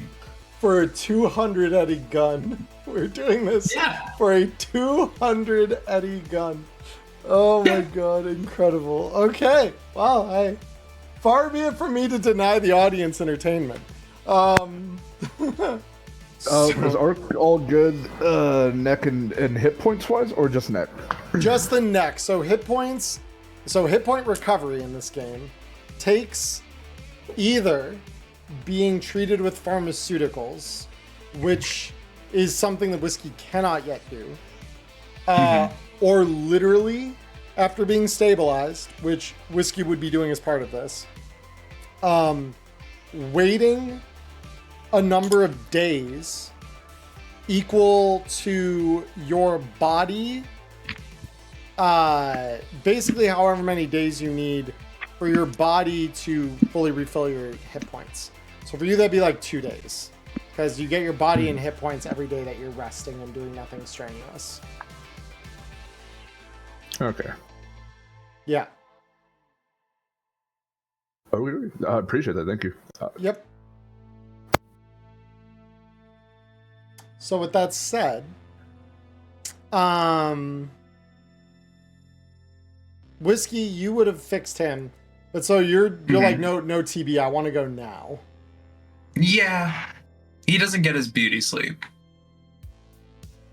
It's nearly midnight, but NTB is just gonna kind of shake his head and be like, "Well, I did say how this guy was like shady and had a lot of guns, right?" I heard you. There's nothing wrong with my ears. Might be something wrong with your head, but Nah. I'll drop you down the block. Sounds good. Be back in a bit, Choom. And with that, so Scrappy, you're probably coming up from the garage right about the time that this exchange kind of has just happened, and so you watch as Whiskey is kind of striding confidently toward the garage that you are kind of coming up from with TB, and TB gives you a look, Scrappy, that just says, "Dear God, say something to her, talk some sense into her." As much as I would like that to happen, Scrappy, after fixing the car, started cracking open the computer tower and harvesting things like RAM and SSDs and other storage devices. RAM and SSDs, which we know in the dark future are easy to come by, very cheap, absolutely not astronomically expensive. And in the process of doing that, realized that she was very, very tired and probably fell asleep in the back of the van. You would have just been like, all right, the van's done. Now I can just start working on this. Oh, that's hilarious. Yep. Oh my God. NVMEs, SSDs, whatever, in one hand, RAM in the other, and just Just kneeled over like the bench seat in the back kind of thing. Yep, dreaming of how she's going to improve Shag's memory when they get back to the apartment. Yeah. Fair. So as the car begins to move, you would be jostled awake as, again, they're driving like there's nothing stopping them, because there's not, in their mind at least. So TB takes off down the street here, and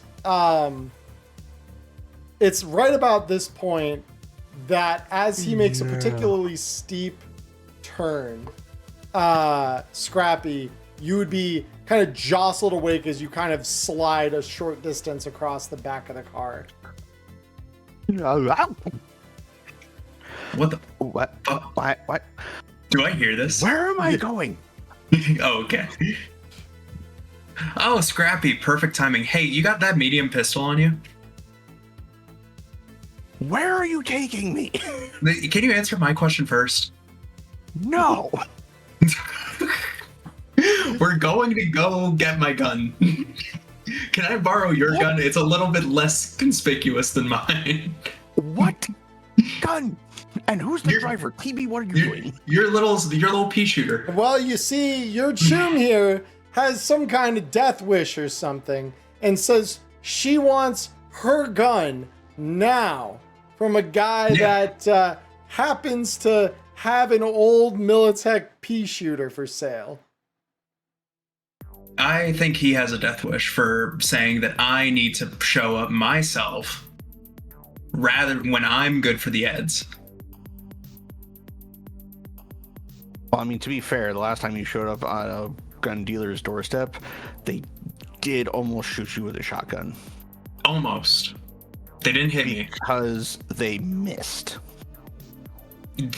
I like to think I dodged. No, they missed because you interrupted their family dinner on Thanksgiving. Look, Biz doesn't take holidays. Yeah, that's a fair point. I'm sorry, TB. There's no way you could tell her no. She was going to take you down the elevator anyway. Motherfucker. Okay, well, it was worth the shot, I guess. I'm gonna drop her off, and you, if you're going with her, down the block from this guy's place. TV, what are you packing in terms of iron? Me? I'm not going in there with you. Are you insane? I know you're not insane. I'm asking, what gun do you have? It's some refurbished Frankenstein of a very heavy pistol. Ah, shit. Okay. I need something a little bit more less conspicuous. At this point, whiskey. Yeah. Because once again, we're getting thrown into a mess that you've made. Not my fault. Okay, sure. I didn't ask you to be here. You're the one who wanted to sleep in the car. You know I like machines better than people. I know. That's why you're not dealing with the guy. People love me. I will pull the Nova City Hunter out of my boot and one extra magazine and go, I would like this back, please. I made it myself. Beautiful. And I'll give you my very heavy pistol. It's like, here, collateral. Where do you palm this? Huh? This is the size of my head. How do you palm this? With my hand. This gun is clearly too big for Grace's tiny hands. Oh my god. That's so funny. We have a suicidal solo and a timid tech. This is great. Well, and let's not forget, Whiskey, you also got your hands on a smart rebuilt Crusher last time. So, that's a special tool we'll be using later. Oh, Jesus Christ. Oh. Oh, no. Oh, yes. Oh, no. Okay, well, this is going to be fun. Thanks for reminding me to reload that, by the way. Look, if you're press checking your guns, you would have noticed it. Yeah. So what I'm going to do, rather than taking your Nova City Hunter off of your belt, Scrappy, I am going to, because I believe, or we know yours is named a specific way. Okay, never mind. I'm taking it off your belt. I'm just going to throw that over there. Because now they actually do this right, where it's no longer hard to do that. God, thank you, Foundry Team, once again for version 12. It's so good. So with that, I've handed you her pistol, and Scrappy, I will hand you back the VHP there that Whiskey has. So as we find our way around the corner here, you, the two of you, let me just isolate you from the pack real quick here. You find your way into, I want both of you, not just one of you. Please, thank you. You find your way into a spot kind of deep within the sprawl that is becoming Old Japantown. Pretty lonely looking street where, by contrast to the mega building, which is almost like walking into an overstimulated casino at any hour of the day, by comparison, this is one of those old kind of Conapt blocks. No buildings here, getting really much taller than about 3 stories. And most of the street is relatively quiet as you pull up, with the exception of a small bodega on one side of the road. The rest of the buildings, however, are by and large dark. A couple of lit windows are the only thing that betrays the presence of occupants within the building.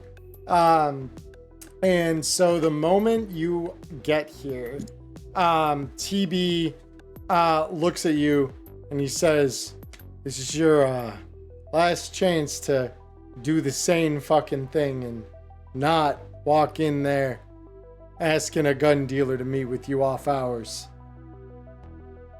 He has a point.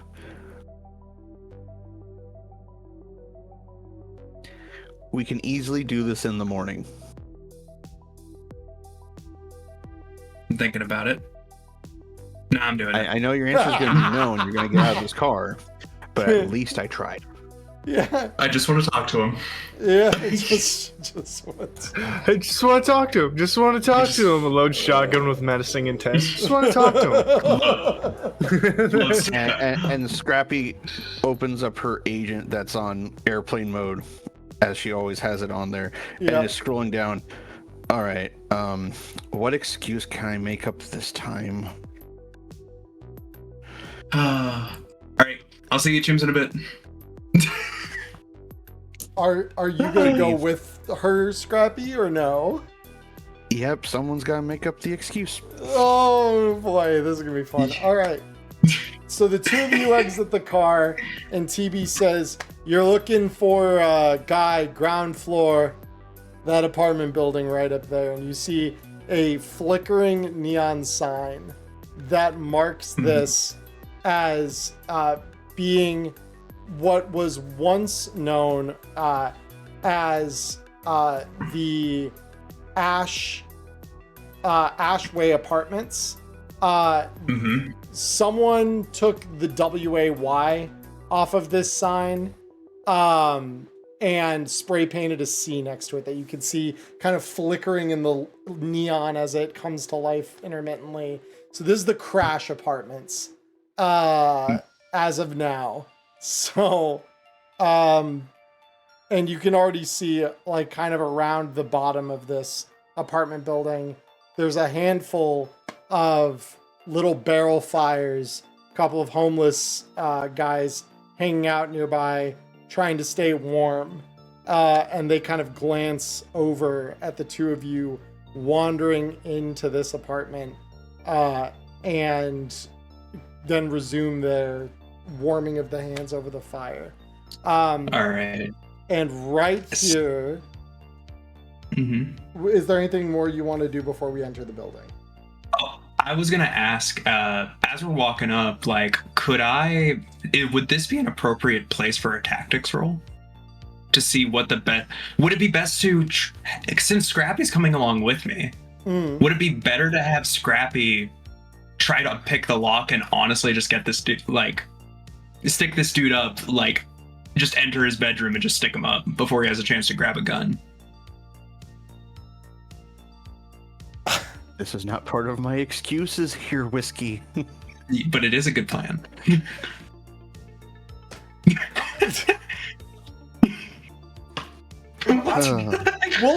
picked the worst time to give me a laughing fit.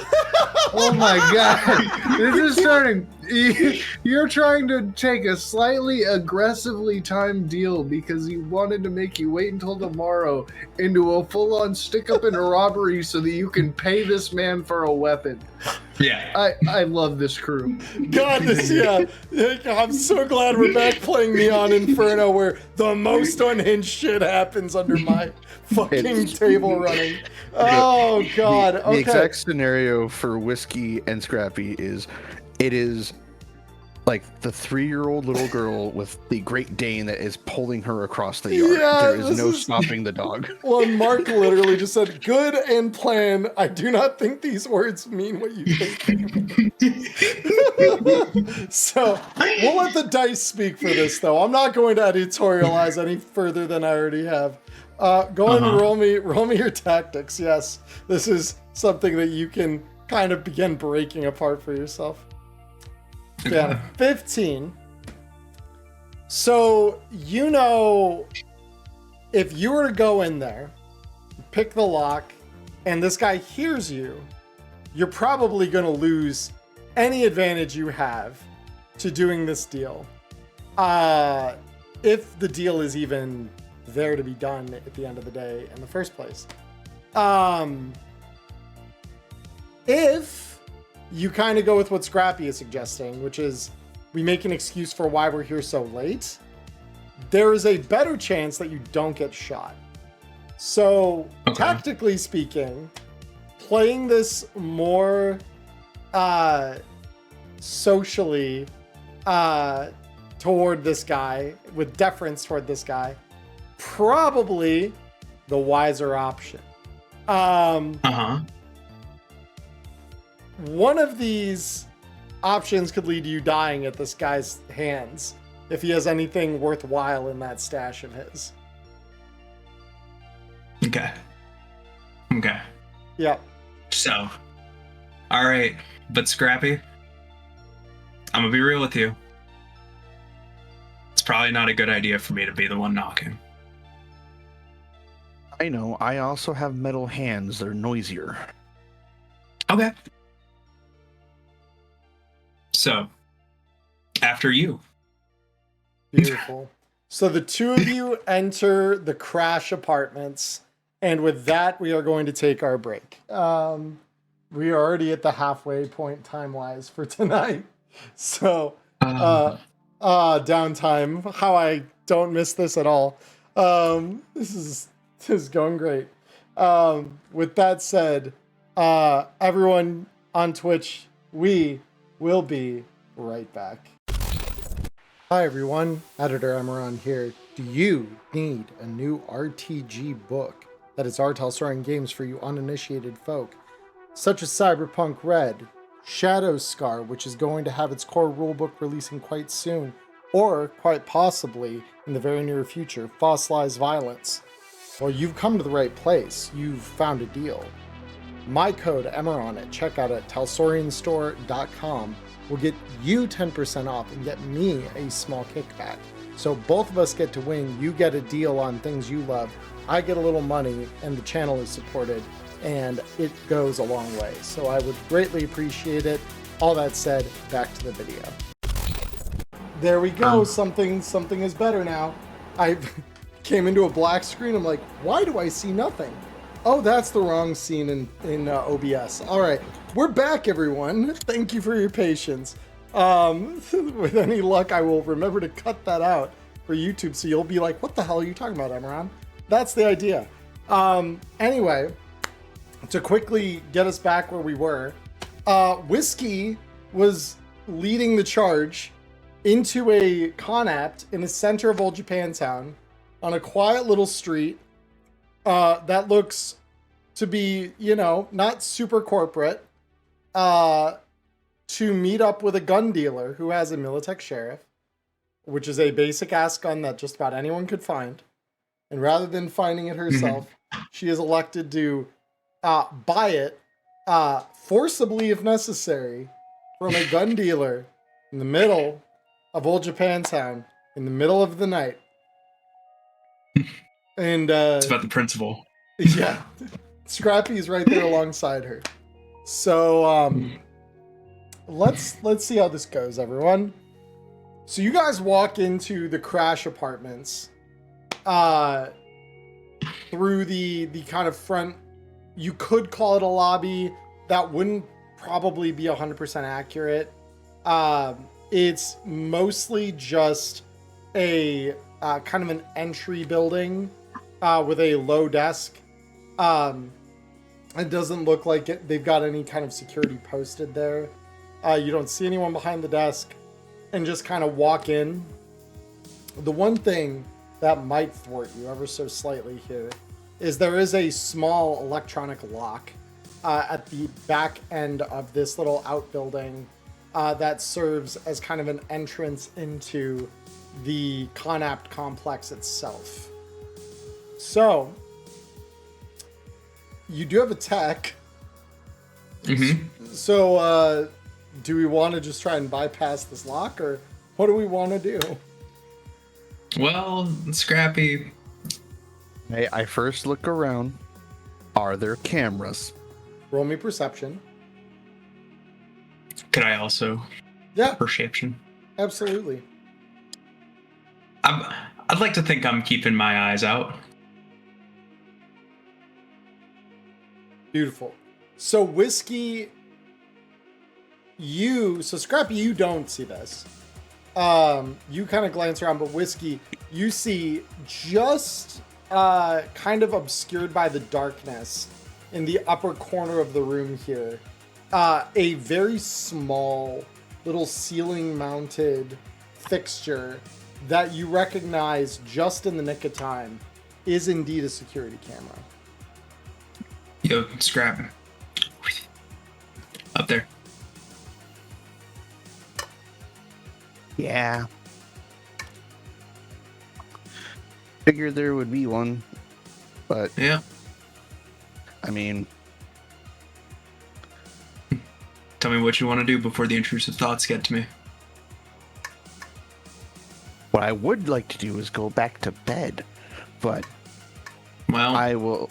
So, Charlie, this lock that we are standing in front of, is it attached to a door that is going into an apartment, or is it a door that leads into a different part of the building? So this little kind of outbuilding here kind of is like a gate. You can kind of think of it like a gate leading back into what would be otherwise like a courtyard kind of apartment complex.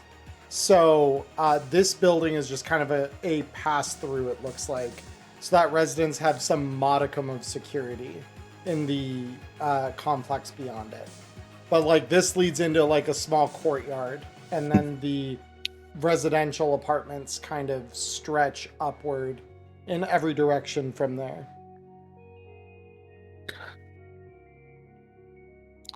Well, you wanted to go in here loud, sick. so I will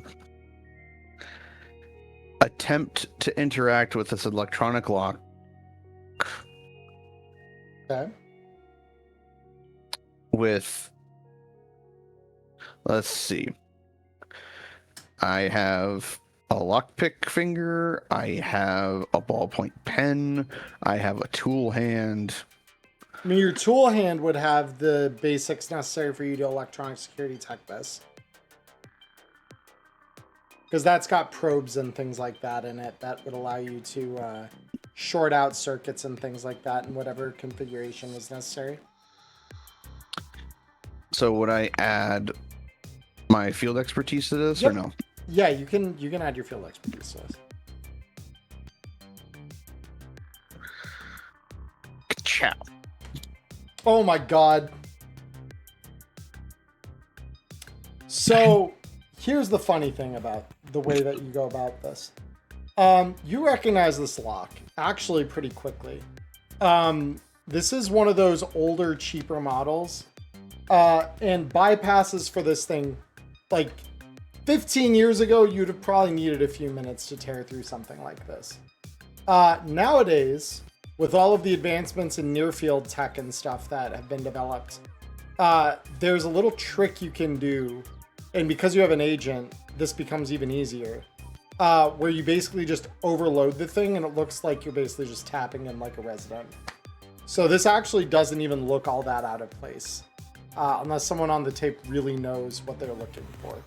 So you can just get in, basically, without much more than a couple of seconds after tweaking your agent in just the right way. So, like, the agent side of this takes a couple of seconds to, like, get properly, tuned. Once the tuning happens, though, and that can kind of happen away from the camera, you just tap it like you would any key card against the lock, and it opens. Well, do you know which apartment we're going to? TV said it was one of the ones on the ground level. Yeah, one of the ones on the ground level. I'm gonna look around. I'm gonna see if there's anything that maybe would be an identifying mark on the ground level. To see if, like, do these all look the same? So the units, on a passing glance, yes, they look very similar. These are just, kind of stucco wall apartments that have, every probably 30 or so meters, you've got a new door in front of you. So they seem relatively spacious. These are probably, you're guessing, like 2-bedroom apartments, which would explain why an arms dealer maybe can operate out of here pretty easily. So roll me a perception check. Let's see if you notice anything that really breaks it apart for you and gives you like a good idea of like, okay, which one are we headed for? Okay. So on a 24, you look around. Yep. What would you like to do? And as a heads up, Charlie, while Whiskey is doing the investigating, I turn off airplane mode on my agent and I text Ark, like, we're doing something stupid. If we don't see you tomorrow, sorry.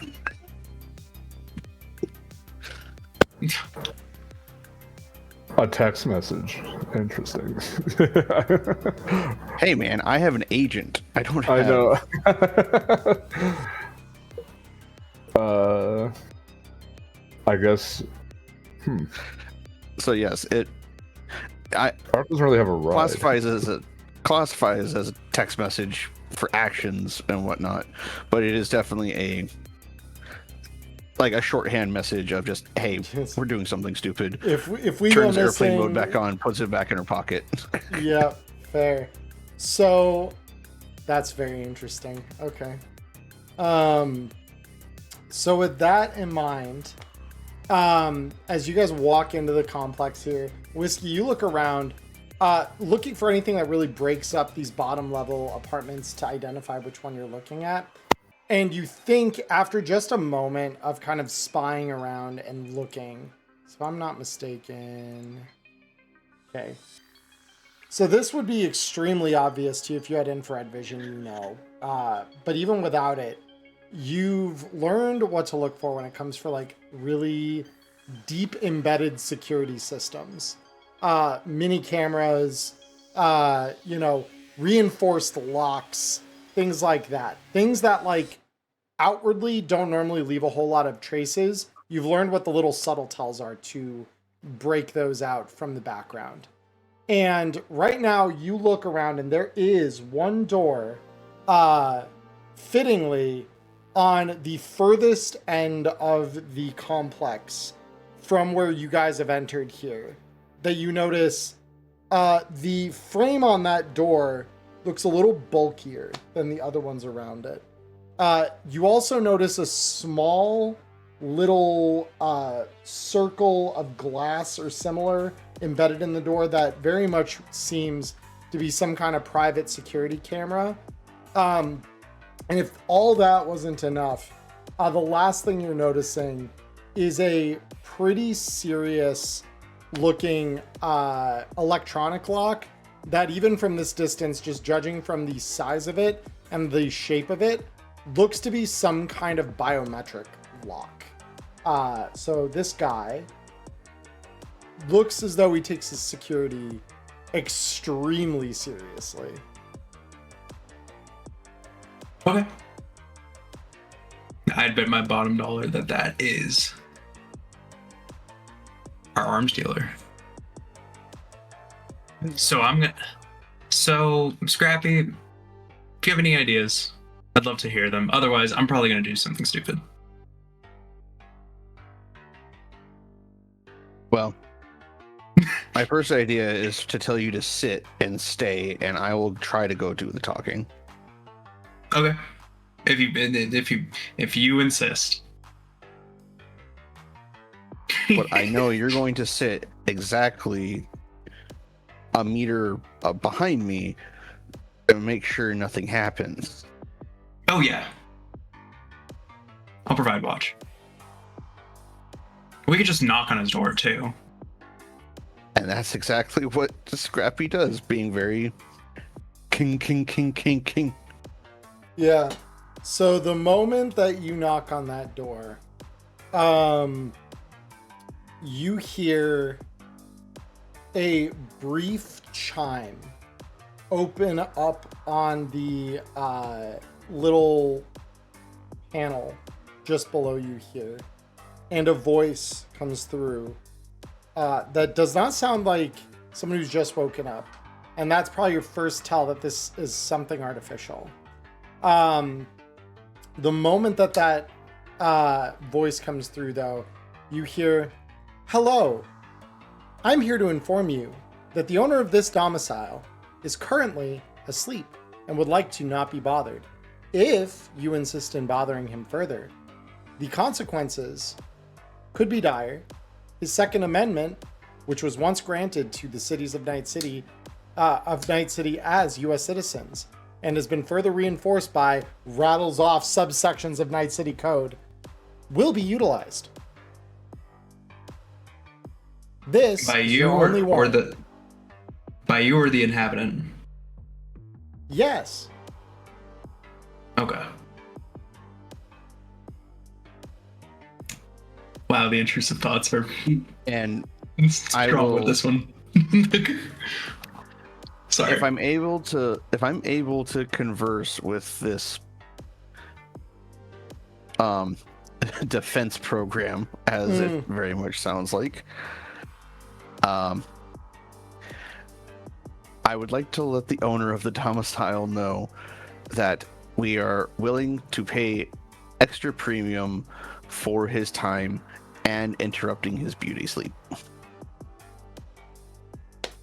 Oh boy, roll me a persuasion check. I'm burning all 4 luck on this persuasion. Oh my god. So sorry. Oh yeah, let's see it.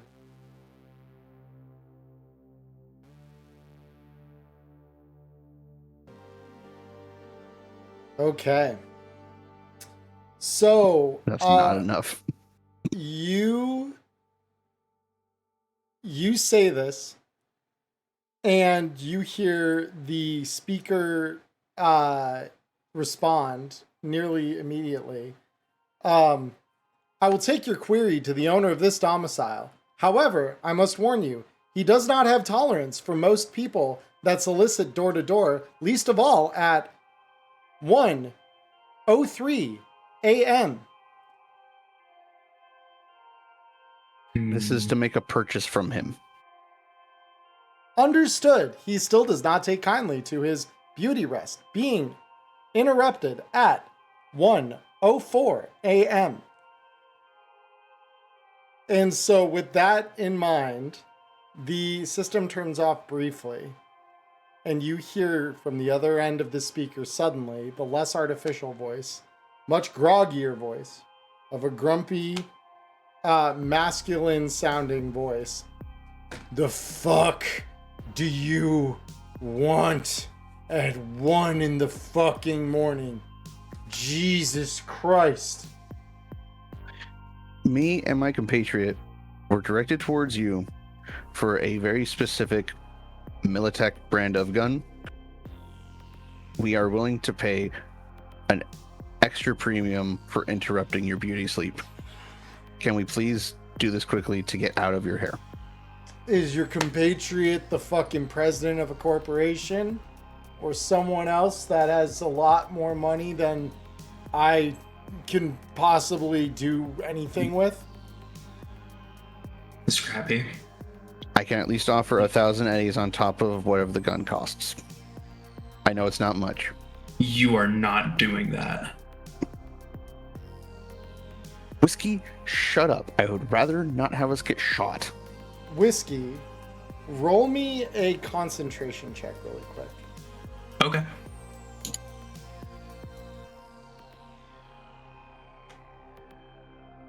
I'm cool.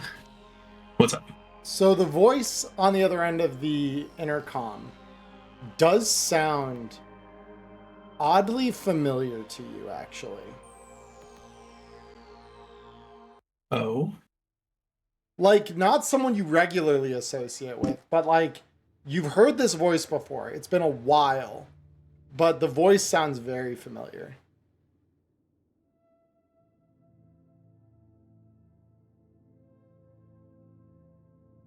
So, sir, Scrappy, let me say something.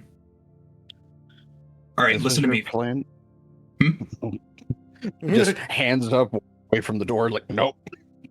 Yeah. All right, listen to me. Listen to me, fucker. My compatriot is not going to pay you 1,000 eddies. What's going to happen is I, a connoisseur of guns, is going to purchase the sheriff that is rightfully mine, that my friend came to purchase from you. You turned him away. You showed him disrespect. He was good for the eddies. So now I'm at your door at 1 a.m. I don't want to fucking be here either.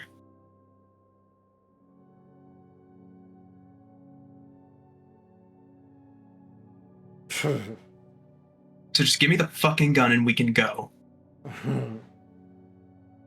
You do realize that I've got a state-of-the-art security system with an automatic turret right behind the door that will fire on your ass the second this thing opens if I don't disarm it first, right? I've got zero consideration for my own fucking life, all right? Let's see what wins. Whiskey, Shut it, Scrap. no, you shut it. Gotta say, that is an intriguing way to greet someone you've never met before. Hold on a minute. Get in front of the camera real quick. I want to get a good look at you. Yeah, and I will continue. I will do so. Just like leer down at the little lens, yeah. Yeah. No shit. Your voice sounded familiar. Who the fuck are you? 2 seconds. And you hear the, you hear a beep inside the door, followed by a second one, and the little AI voice comes back on. The owner of this domicile has granted you entry. Please, come in. Well, Who in the brute force got us in here somewhere, Whiskey. Just don't Yeah. break anything. I'll try. Alright, let's get in here. And you, so the moment you enter through the door, this is, again, for an apartment, fairly spacious. As far as general living situations go, like, it's not a very large space. So it only takes a moment once you kind of walk through the door to hear the scuttling of something across the synthetic flooring of the unit here. And you can see grayed over facial hair on a man sitting in a spider cyber chair. And Whiskey, the moment you see this guy's face, the light clicks in your head. This is Lieutenant Lucas Grant. He actually served in Militech with you in a time, well, what would probably feel like another lifetime at this point. And he looks up at you and he says, well, time's been a little kinder to you than me. Lieutenant Grant. Sir, Sir, your ass. I'm not with the fucking Greens anymore. Gotcha. I should have figured if you were, you'd probably have me shot before I said anything. Yeah, it's funny how life changes some shit. Holy. Why are you doing dumb shit like this at 1 a.m.? You know me. You know how I've always been. Can't exactly, something doesn't go my way, well, I just can't let it slide. You know how it goes. In other words, you're reckless and impatient. Yeah, some things don't really ever change. Yeah. It's good to see you, Lieutenant. Yeah, like I said, I ain't no lieutenant anymore. Just a guy who knows a couple other guys who happens to give him guns on the cheap sometimes. Shit. All right. Speaking of guns, I did come here for one thing, but should catch up sometime. Yeah. Sorry for interrupting your sleep. I just thought you were some gonk who thought he was too good for some of my circle. Gonk who thinks he's too good. Would a gonk who thinks he's too good have one of these? And he taps a small remote embedded in the side of the cyber chair, and you watch as a turret descends down over the entryway that is carrying a full-on Militech heavy machine gun that kind of like just starts swiveling the room in a sort of standby. Ain't nothing gonk about me. You lift this from the armory? Yeah. A couple guys owed me a thing or two. And when everything was said and done, there was, let's just say it was a good early Christmas after we got on the old complex on the north side. Huh. Well, shit. Yeah, let me get you the eds and I'll be out of your hair, but, if you need a gun for hire, rather, I'm freelance these days. Not with the Greens myself. Yeah. There was, old vets should stay together. Yeah. They should. They should.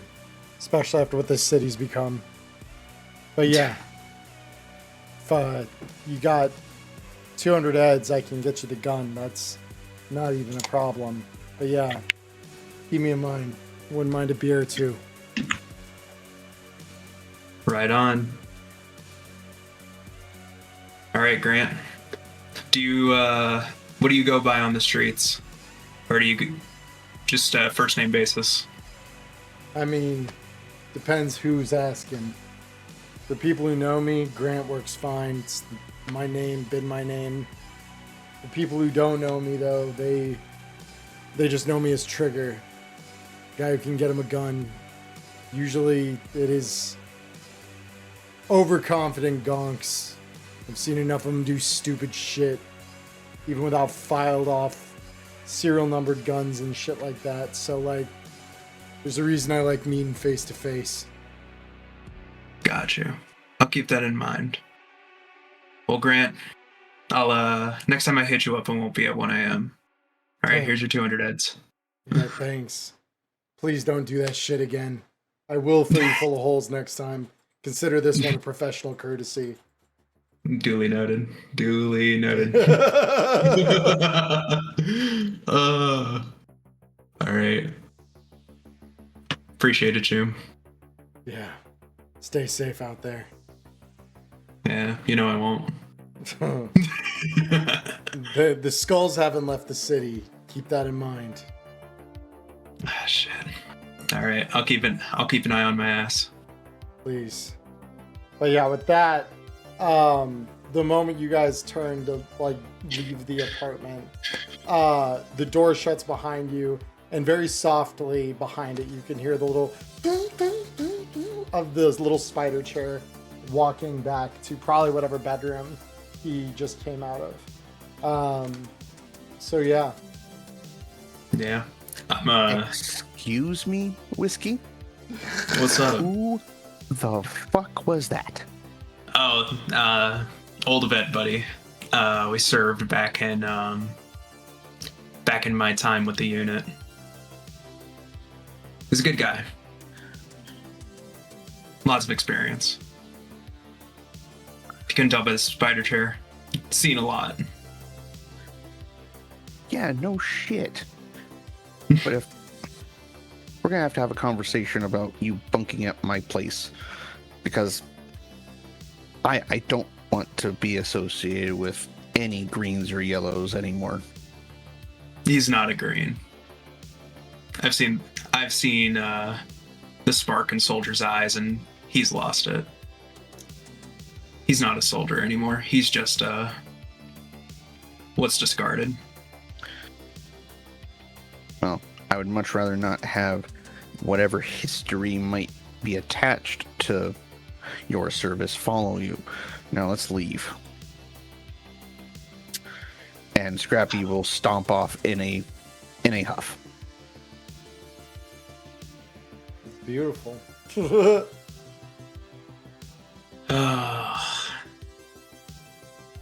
I've got some misconceptions to clear up.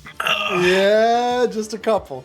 So as you guys leave, TB is sitting in the car waiting for the two of you as you kind of come back out from the front of the building. And he leans out the van as you guys get a little closer. Not quite shouting, but talking maybe just slightly louder than, speaking volume normally would have you do. He says, I didn't hear gunshots. Did you actually, get the piece? Yeah, and I just hold it, safely. Just show it, yeah. Yeah, just like fresh. a quick, just shows peace, tucks it back away, kind of thing. Yeah. Yep. So yeah, let's actually get that programmed for you here real quick. Nice guy. And I assume you two are swapping your guns back and forth. Yeah, I'll just hand back the Nova City Hunter X. And thanks for letting me borrow it, Jim. Stupid Militech pig. Oh my. That is muy spicy. So Do you say this out loud? It's a scoff, but yes. Oh my. Hey Charlie, could you make me roll a concentration check? Please. I want to know how fucking pissed off I'm gonna get from that. roll it. That's your own adjudication. If you want to roll it and adjudicate that yourself, I'm not gonna say no. Let me just reveal. Okay, so we're dealing with did she say? 15. Okay, that's very fun. And you just the entire car ride, cold shoulder. I feel bad for TB. This is the most aggressive that Scrappy has been to you since you've been bunking at her place. Oh my. So that's how it's gonna be. Oh, okay. I got my gun, so I'm not gonna escalate this, but I will make my anger very well known. Oh man, yeah. So yeah, let me do this for you real quick. So, as you guys ride back with a very awkward silence in the car, because TB does not dig he just kind of sits, like, staring at the road ahead and attempts to do nothing more after seeing the looks on faces and hearing, like, the brief words that did get exchanged in front of him. He just drives you guys back to the spot in, would you just have him take you home at this point? Yeah, Okay, probably. cool. Mm-hmm. So he gives you a ride back to the apartment in Arroyo. And you guys both get out, walk in, and with that, the night mostly concludes. With some hurt feelings and a degree of anger in the air. So, real quick, I will rename this Sheriff, and then Brand is... Why is Brand so far buried here? Militech. And price for this bad boy is only 200 whole eddies, which is insane. I just realized you're only sacking two shots out of the mag for that. It's actually crazy how good that is. Yeah. Well, it's also combat reload.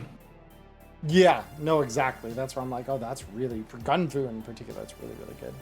Yeah. You probably need some heavy pistol rounds for it, but that's Yeah, probably... get it from a vended. Yeah, probably a tomorrow problem. Or even tonight on your way up to the apartment, just drop by a Vendit or Schism, the new generation ones that are starting to take over.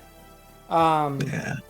But with that said, Ghost, Stitches wakes up in the middle of this cold-lit dentist's chair, feeling altogether a little bit less human. And the man with the round head and beady eyes standing over you says, wakey, wakey. How's the arm feeling? I'm gonna. And was it the left one like I was hoping? Yes, it was. Nice. I'm gonna kind of look down, flex the hand a little bit, bend the arm a couple of times. Feels just like it ever did. A little lighter. Yeah, I mean, bulk. It feels a little different for everyone. Initially, you'll get used to it. But, looks about right for your size. Well, thanks, man. Hopefully I'll have more for you. Yeah, we're counting on it. Stay safe out there.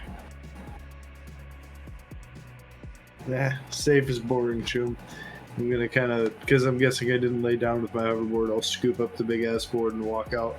Yeah, exactly. So you, get up, grab your board from the wall, and as you leave the Ripper Shack here in Old Japantown, the first pre-dawn gray light is beginning to bleed over the eastern horizon at your back as you begin to hover back toward your Conapt in Mega Building H10. And by the time you get there, that early pink-red of the coming sunlight will begin bleeding over the horizon. So we have now officially, more officially than we were previously, entered downtime. Yay! We're only 3 hours into the episode. Woo! Chad, I'm glad you're hanging out with us. This is what happens with downtime in Neon Inferno. This I have learned. Chaos is commonplace. So within downtime, you guys all will have about a week here, during which time you can elect to do any number of different things. obviously, part of that downtime will likely have a degree to which you want to maybe recover some HP, especially for those of you who took a little more of a serious injury. Some of you, if you haven't already, may need to go to a Ripper to get fixed, namely looking at... wait, was Bill the only one who caught Whiplash? I did catch Whiplash, but I did temporarily remove it because I think yesterday I was quick fixed. So I do still have Whiplash. You do have it. Okay. Yeah. So yeah. I will put that back on there. Yeah. Just for the sake of death saves. Yeah. Not that I really expect you to get more of those in the next week. Downtime's usually pretty open-ended. But downtime, you will have a week. So you can use that week to do personal projects, recover health, go shopping if you haven't already. However you guys feel you want to use that. So, Bill, because it's been a sec since we've heard from you, what would you like to use your downtime for? Was I not going to get info about my fiance the day after? Or did she say the week after? No, she said the day after. So that will probably be part of this. I'm asking just more generally. Sure. What beyond that do you want to use downtime for? Definitely a couple days to rest. And then for the most part, I think I'm just going to be doing being a presence at my operation going on. Okay. Trying to get it all together. So then roll me, because part of this is going to be a hustle. So roll me a d6. All right, and I forget every time. I'm so sorry. It's so the commander roll is /R or /roll, and then d6. /R d6. Yep. There you go. 3. On a 3. Grab that table real quick here. So on a 3 as an exec. Where's the exec? There it is. Collected a paycheck. That was it. So yeah, basically just like you were saying, kind of business as usual. Taking it kind of light for the first couple days, being more of a support in the back line, just kind of making sure things are running while your headache wears down. So you will be able to recover your full health. And with that said, you do get a call from Lilith the next day. And she says, so I had a little chat with one of our little piggies in blue. They're examining their options at the moment for what they can do. And what are those options? Well, they're considering giving her a little leniency with her sentence. Potentially allowing her to bond out at least until whatever court date can happen in the near future can occur. The bond, from what he was saying for things like this, though, are usually quite steep. So of course I did my usual thing. I tried to lean into his better senses and see if I could get anything else to come out of his mouth that was a little more satisfying than that. And mentioned something I wouldn't normally perhaps suggest, but you're pretty capable. You know how these streets work. He mentioned that there was going to be some upcoming prisoner shuffling. Apparently, they're moving some of the less problematic individuals out to a facility east of the city, the Laguna Complex.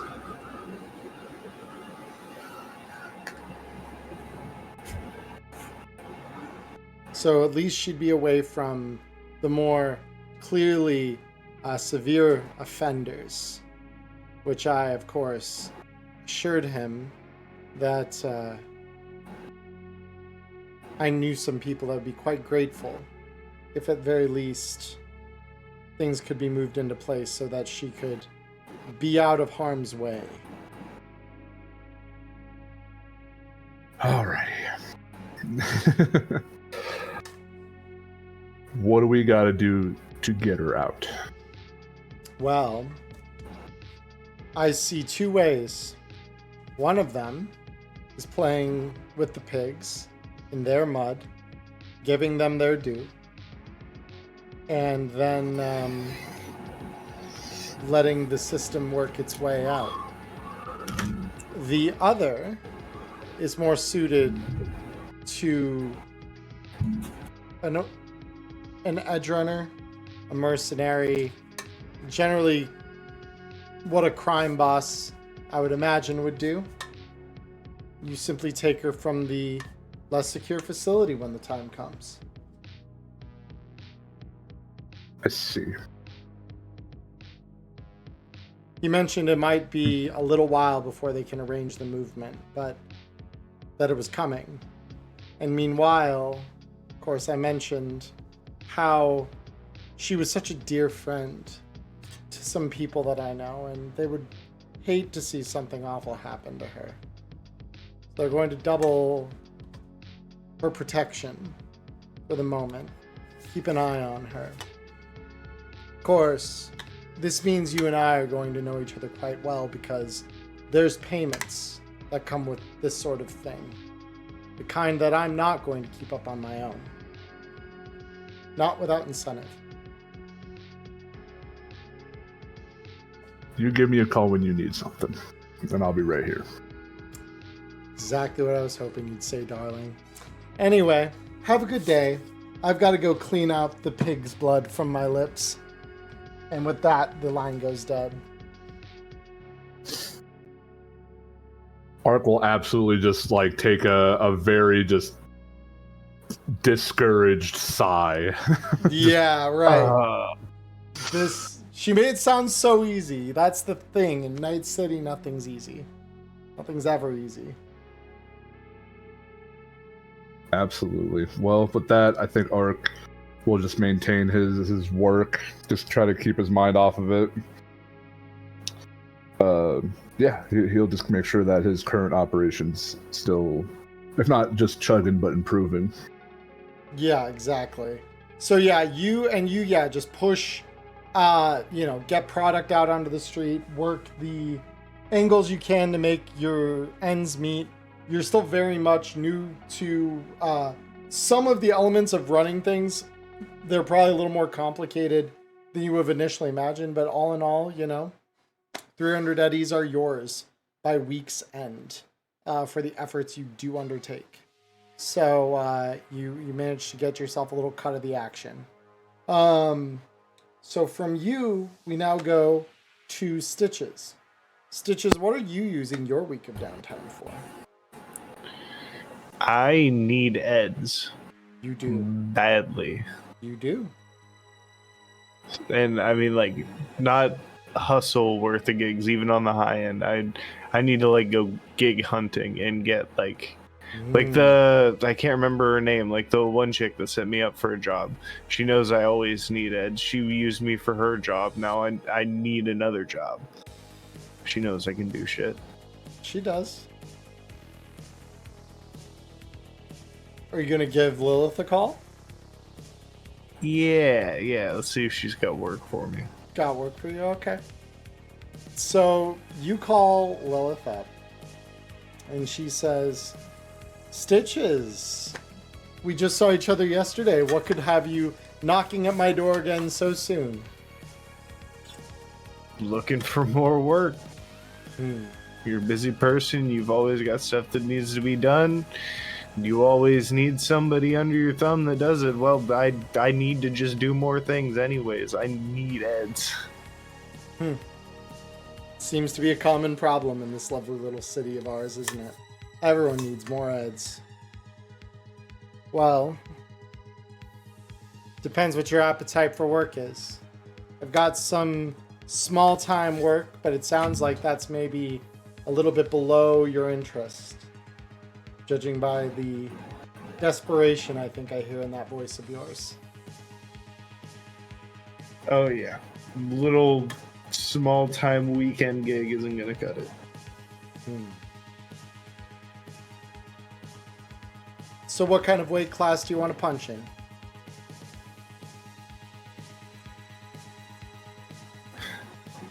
Whatever you got on the table.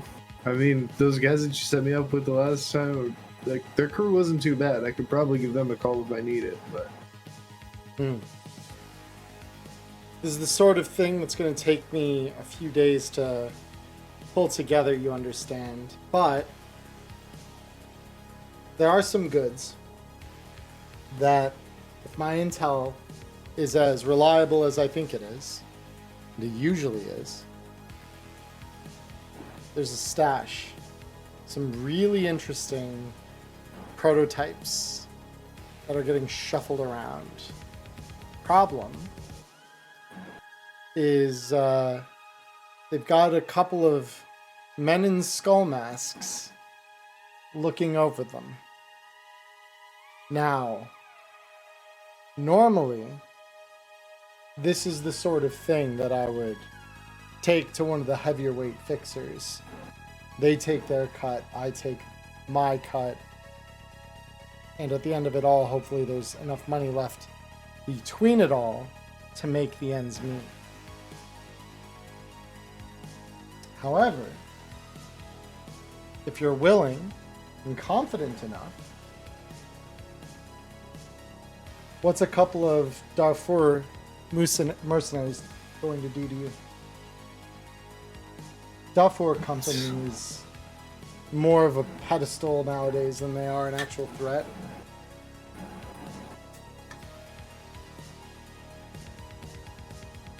Hey, you know how I work. If there's a package, I'll deliver. Well, this one is a mighty large package. Armored transport and everything. But goods inside are worth 2,000 eddies.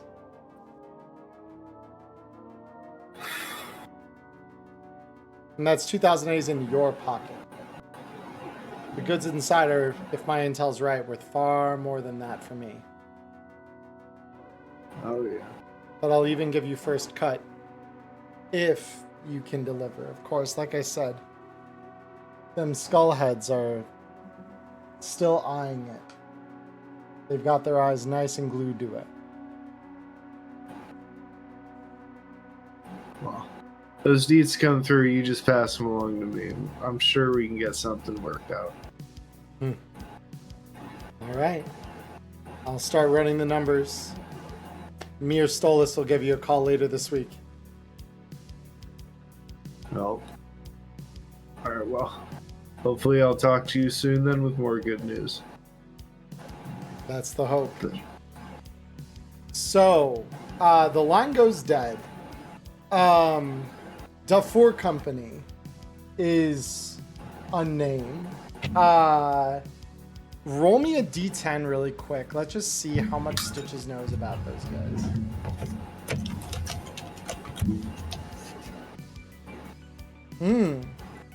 It's funny. You actually haven't heard that name before. You've heard her refer to them by two names, by Darfur Company and as Skullheads. So you can roll me a d10 for the other name. So maybe you don't know one of them, but you do know the other. Both are equally likely. Okay, so a 4 will get you some information here. So, so you don't know the term Skullheads. You do know the term Darfur Company, which is probably for the best, given that is the name that is kind of their official moniker. They're a mercenary outfit. And about 10 years ago, they were the reason why Night City was able to give back power to corporations. They're the ones who ultimately had to come in and quell the unrest that was caused when the financial systems of the city broke about 15 years ago. They were the reason why suddenly nomads became far less profitable, because all of a sudden corporations could get their feet back under them again, because no one could really fuck with Darfur Company. But they're serious. They're big guns. And they've got big hardware. They're not to be fucked with lightly. So it'd be a couple of heavy hitters guarding what would be probably a pretty heavy truck with some extra mooks tacked on. Probably. You would guess.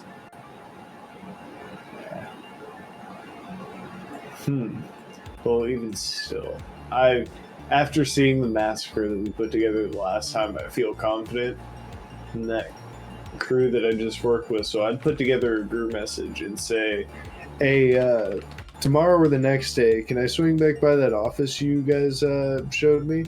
I think I might have lined up a gig. Score should be coming into town. More deets if you guys want to meet up. And I'll just send that out as like a group message to all of them. Okay. Beautiful. So now, with that kind of situated, you're waiting. Are you just spending the rest of that week essentially waiting for Lilith to get the gig together? Yeah, I'm waiting and prepping, shining my sword, fucking tightening up the bolts on the board, like getting shit ready. Yep. Beautiful. So with that said, so yeah, you're maintaining your gear. We now shift down the line one more. Whiskey, what are you using this week of downtime for? Unless Whiskey is potentially... Oh, sorry. No, I'm good. Okay. Cool. Could I... Okay. I think what I'm gonna do is so for the record, I believe I do have my own cargo container. I think I usually just pal with Scrappy, mainly just because I just want company. So that's not gonna happen this week. Fair enough. Yeah. So you... And first of all, actually, what I'm gonna do is I'm gonna hit up Grant. Okay. And basically, I'm gonna ask him for 30 rounds of armor-piercing heavy pistol ammo. Ooh, going big. Okay. Yeah. So Yeah. Grant is going to say, back in a message, sure thing, where you want to meet. I'll drop by your place. I'll take the metro. Yeah, and just responds 10-4. Yeah. So I'll drop that. Does he overcharge me? No, he's going to play very fair with you. That's why even the other gun, he was like, I'll give it to you where the price normally would sit. Awesome. Yeah. It's good to know a guy with lots of guns. Yeah. Sick. And then every day I think Whiskey is just going to, for that whiplash, not to go see a Ripper, rather just quick fix herself every day, or try to. And some days work, some days don't. I believe quick fixes you're limited to one before you actually have to go and get it treated if you want it treated. You're probably right. I don't know if that's how that works. I can look up the citation if needed. Yeah. Yeah, give me 3 seconds because I know right where that's at. So trauma team, critical injuries, and then stabilization, healing. Okay, so there's 2 ways to heal a critical injury: quick fix and a treatment. Depending on the severity of the critical injury, either option may not be available, or they may require different skills. The worst critical injuries require surgery, which is exclusive to medtech. If you suffer a critical injury to a section of your body has been replaced with cyber, you still suffer it. So let's see. I could have sworn there was a dictation on this. I swear I'm not talking out my ass.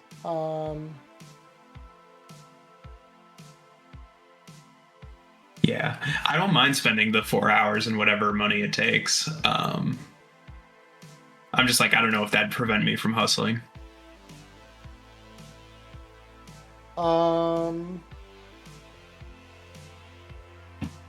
It probably would prevent you from hustling, especially if you're also needing to get goods and stuff. That's gonna probably eat your hustle, but let's see. Stabilize yourself, stabilization, more wounded, need skills, treating critical injury.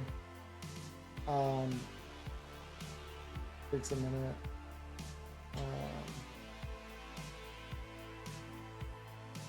Okay, so in the red core rulebook, it does not actually say that there is a limit.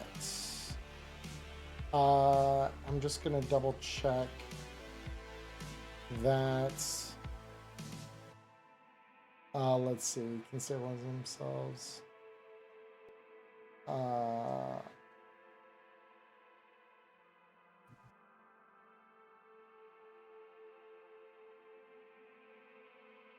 Okay, no, yeah. Even the CMK's update to the rules suggests that there is no limit, actually. I was making that up in my head the whole time. Why? It was mostly just flavor anyway. It's just my death save increases, and I don't think I mean, unless my hustle goes really, really wrong. Right, well, yeah, hustles usually preclude danger for the most part. Yeah. So, yeah, I mean, if you don't want to spend the 4 hours or whatever getting healed and would rather hustle and keep the critical injury, you can keep the critical injury. That's fine. Totally. I'll do that. Okay. I'm gonna just fucking, raw dog it. Cool. Roll me a d6. A 1. All right. Let's see. On a 1. Or is this, oh, by the way, is this a solo or is this a medtech hustle? This'll be a solo hustle. So bodyguard work for a low-end client. So yeah, literally just get hired out as a gun with eyes, basically, for the week. Yeah, usual low-level shit. You've done this a dozen times before. So 100 eds. Yeah, just passing the time to keep me out of the conapt. Or keep me out of the container. Keep your neck as loose as it'll get right now. Yeah. Just kind of like, just popping it every kind of chance I get. And finally, then Scrappy, we come to you. So, at least 4 of the 7 days will be used fixing my armor jack. Okay. Cool, yeah, so that's just one day. Well, from... I think I might have been reading the upgrading thing to increase my stopping power, but I thought I could only regain 1 SP a day.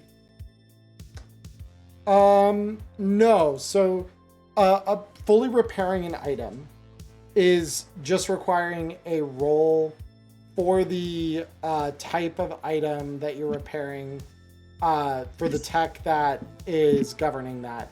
So for anything that is not covered by a specific tech category like weapons, electronics, etc., basic tech would be the skill to roll. So you'll roll basic tech for this.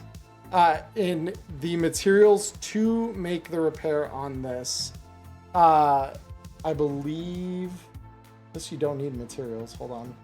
There's another thing I need a sanity check. Thank you for your patience. Because this I do know right where to go. Roll for maker.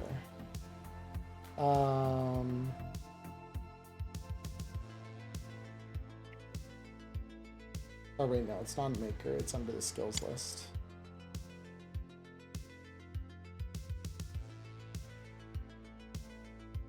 It's unless it's under this skill list because they print it twice. There we go. Item repair. Deviant amount of time it takes to repair an item. So it doesn't cost you money. It just takes you time. So yeah, so you spend a day and easily repair your armor jack to full SP. It just takes the whole time, basically like recintering the armor gel, replacing any busted bits of ceramic, that kind of thing. So you easily can spend a day just fixing that. And then another day, I go to my little robot dog, Shag, and I power him down and I crack him open, and what's inside there is this conglomeration of like 4 or 5 motherboards. And I insert the RAM sticks that I harvested from the tower. I insert all of the storage drives. And then I hook my agent up to him, and I have the agent pull all of the data off of the drives. Ooh. Oh, that's really cool. Okay. Roll me a library search with a +2. Where did you go, George? Where did you go? There you are. Nope. Yes. Oh, yeah, do this as well.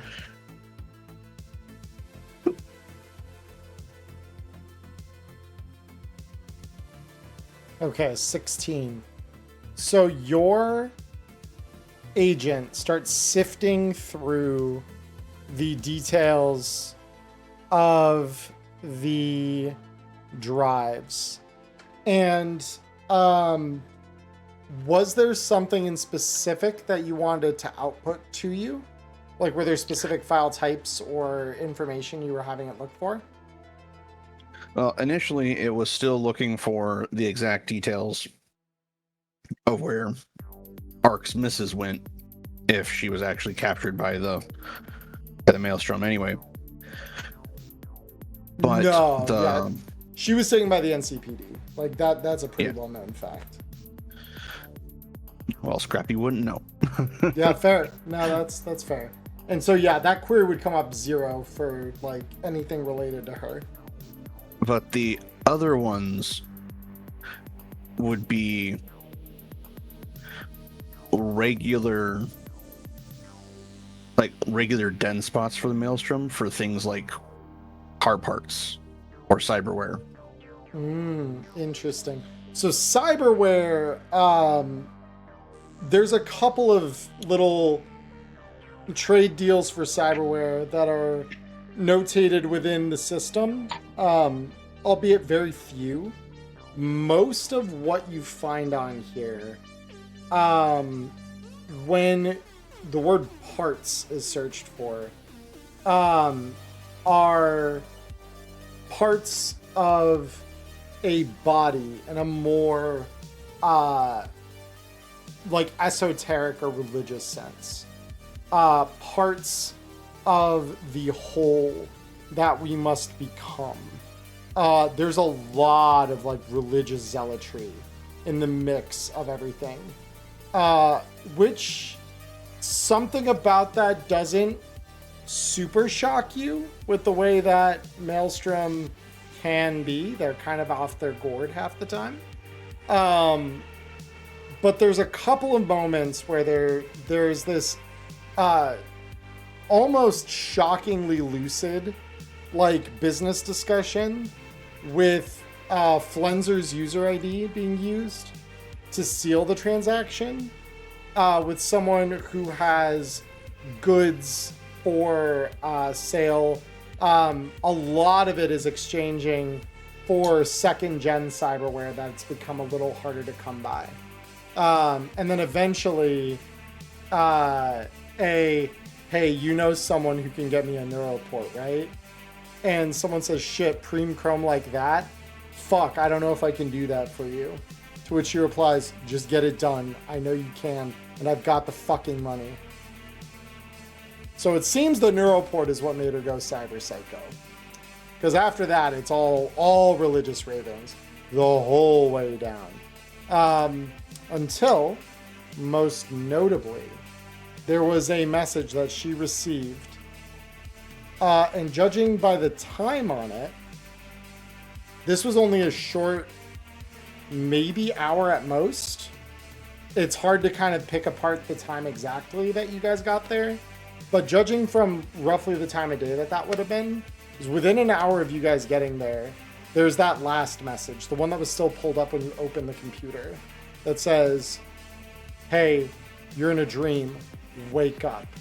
That is signed by a small rainbow flag at the bottom. And this is when she'll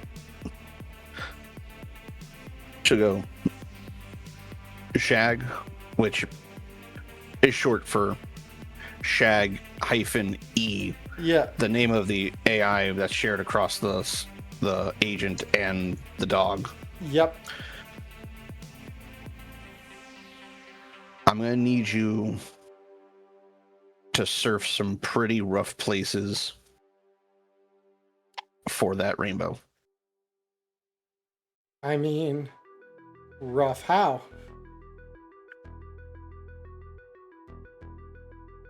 Well, as deep as you can safely go. All right. Roll me another library search, because this is expanding beyond the drive, right? Yep, and airplane mode is turned off. Oh, boy.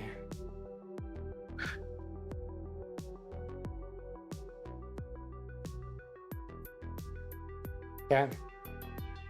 Says, I'm on it, boss. And suddenly the thing that happens that never leaves you feeling great, but it's for something like this, when you've been in pinches like this before, this is always what happens.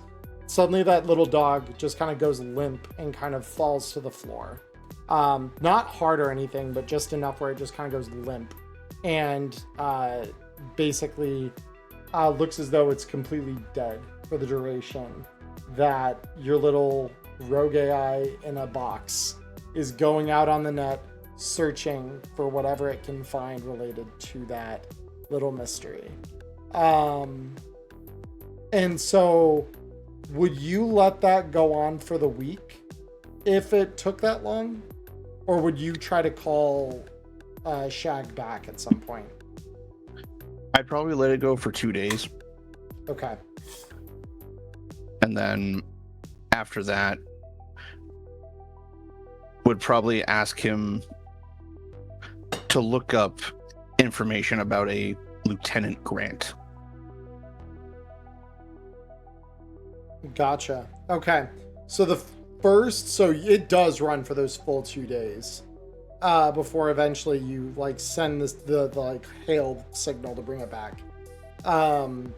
So when Shag returns, says, so I looked at all the details. There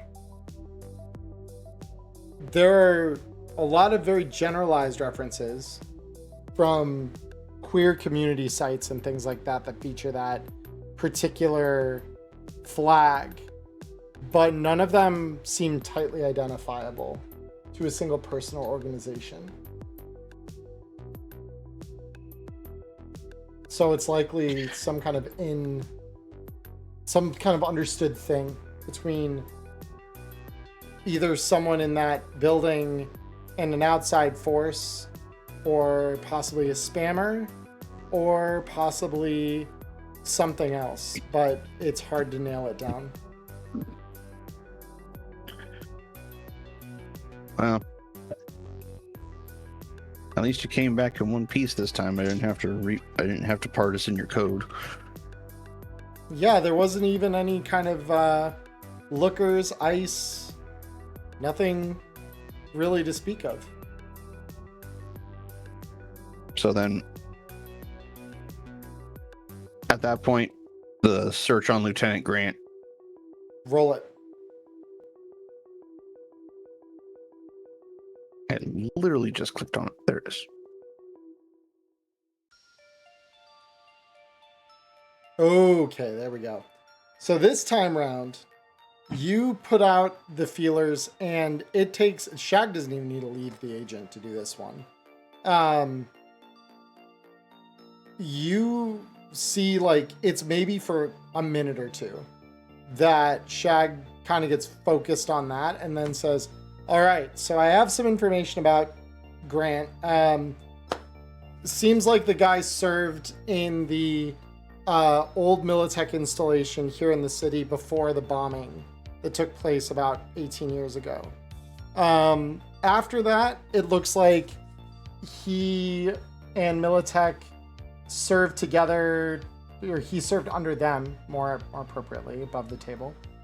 So he served under them for another couple of months before eventually leaving the company.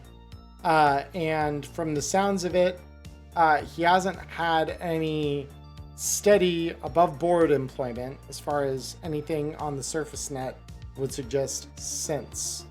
Judging by our encounter the other night, I've taken some of that data and collated Trigger with it, and it seems that the first mentions of a handle for Trigger that are associated with a man of a similar description as Grant's is they all begin around that same time. So it seems he shifted from being a military personnel to being some kind of arms dealer on the side. Mostly, it seems, to edge runners.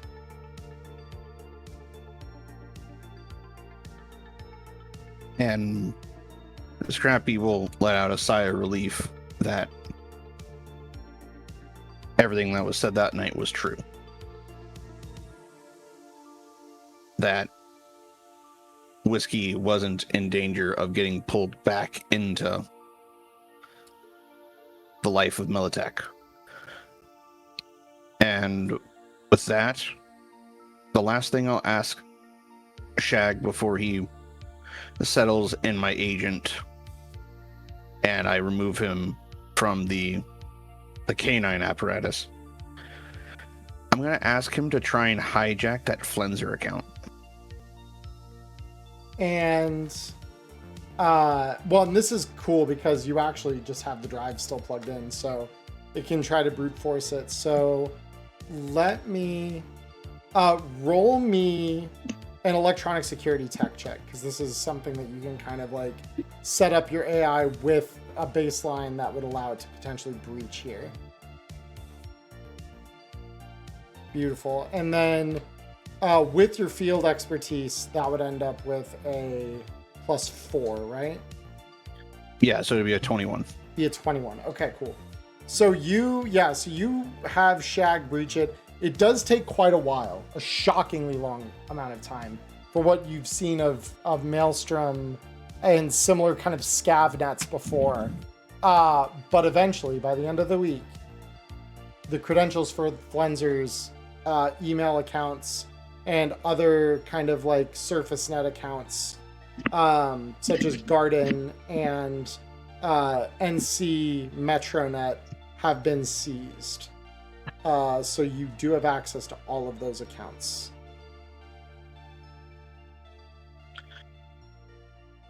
And with that,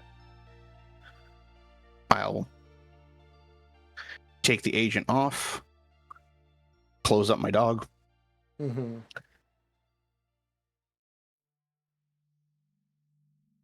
And the rest of the week will be sleeping. Yeah, which is only a couple more days. And it's at the end of that period of time where Stitches, you get a call on your holophone, and it's the caller ID comes up as Lilith. All right, you know I'm excitedly answering that call. Yeah, right. And so Lilith gets on. She says, all right, so hopefully you've still got the appetite for those 2,000 eds. Always. Beautiful. So hard to find good help these days. So I've got details. It should all be happening tomorrow, early morning. We're talking morning light, kind of early morning. They're planning on moving a transport down from the east. Supposedly, it'll be coming by way of Interstate 9 into the city.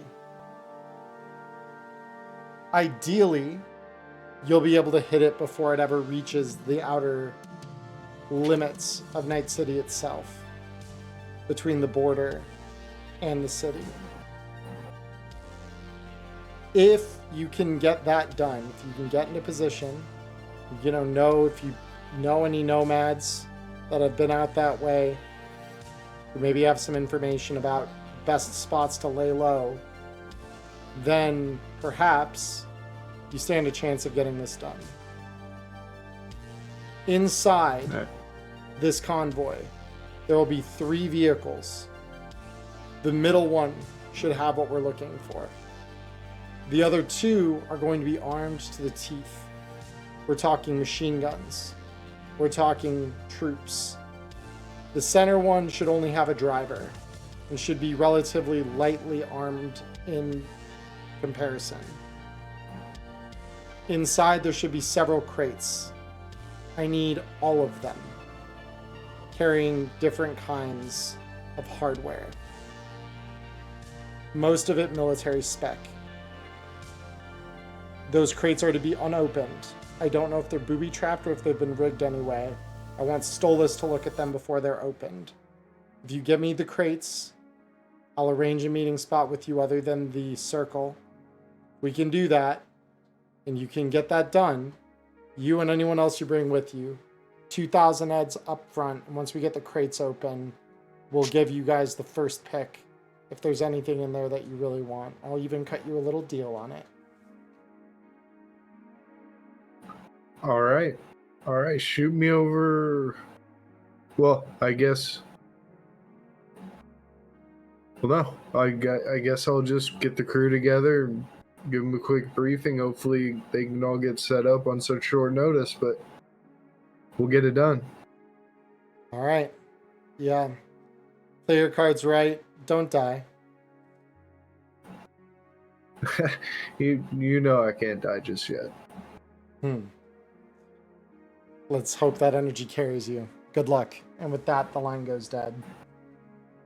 Yes. And then I will already be going down the elevator of H10, going to hop on my hoverboard and cruise over to the office before I even get a reply from anybody. But now I'm going to send an update to that group message of well, deets are in. Looks like it's going to be an early morning job tomorrow. Whether you're in or you're out, meet me at that office space you guys took me to the last time. I'll be there in probably 30 to 60.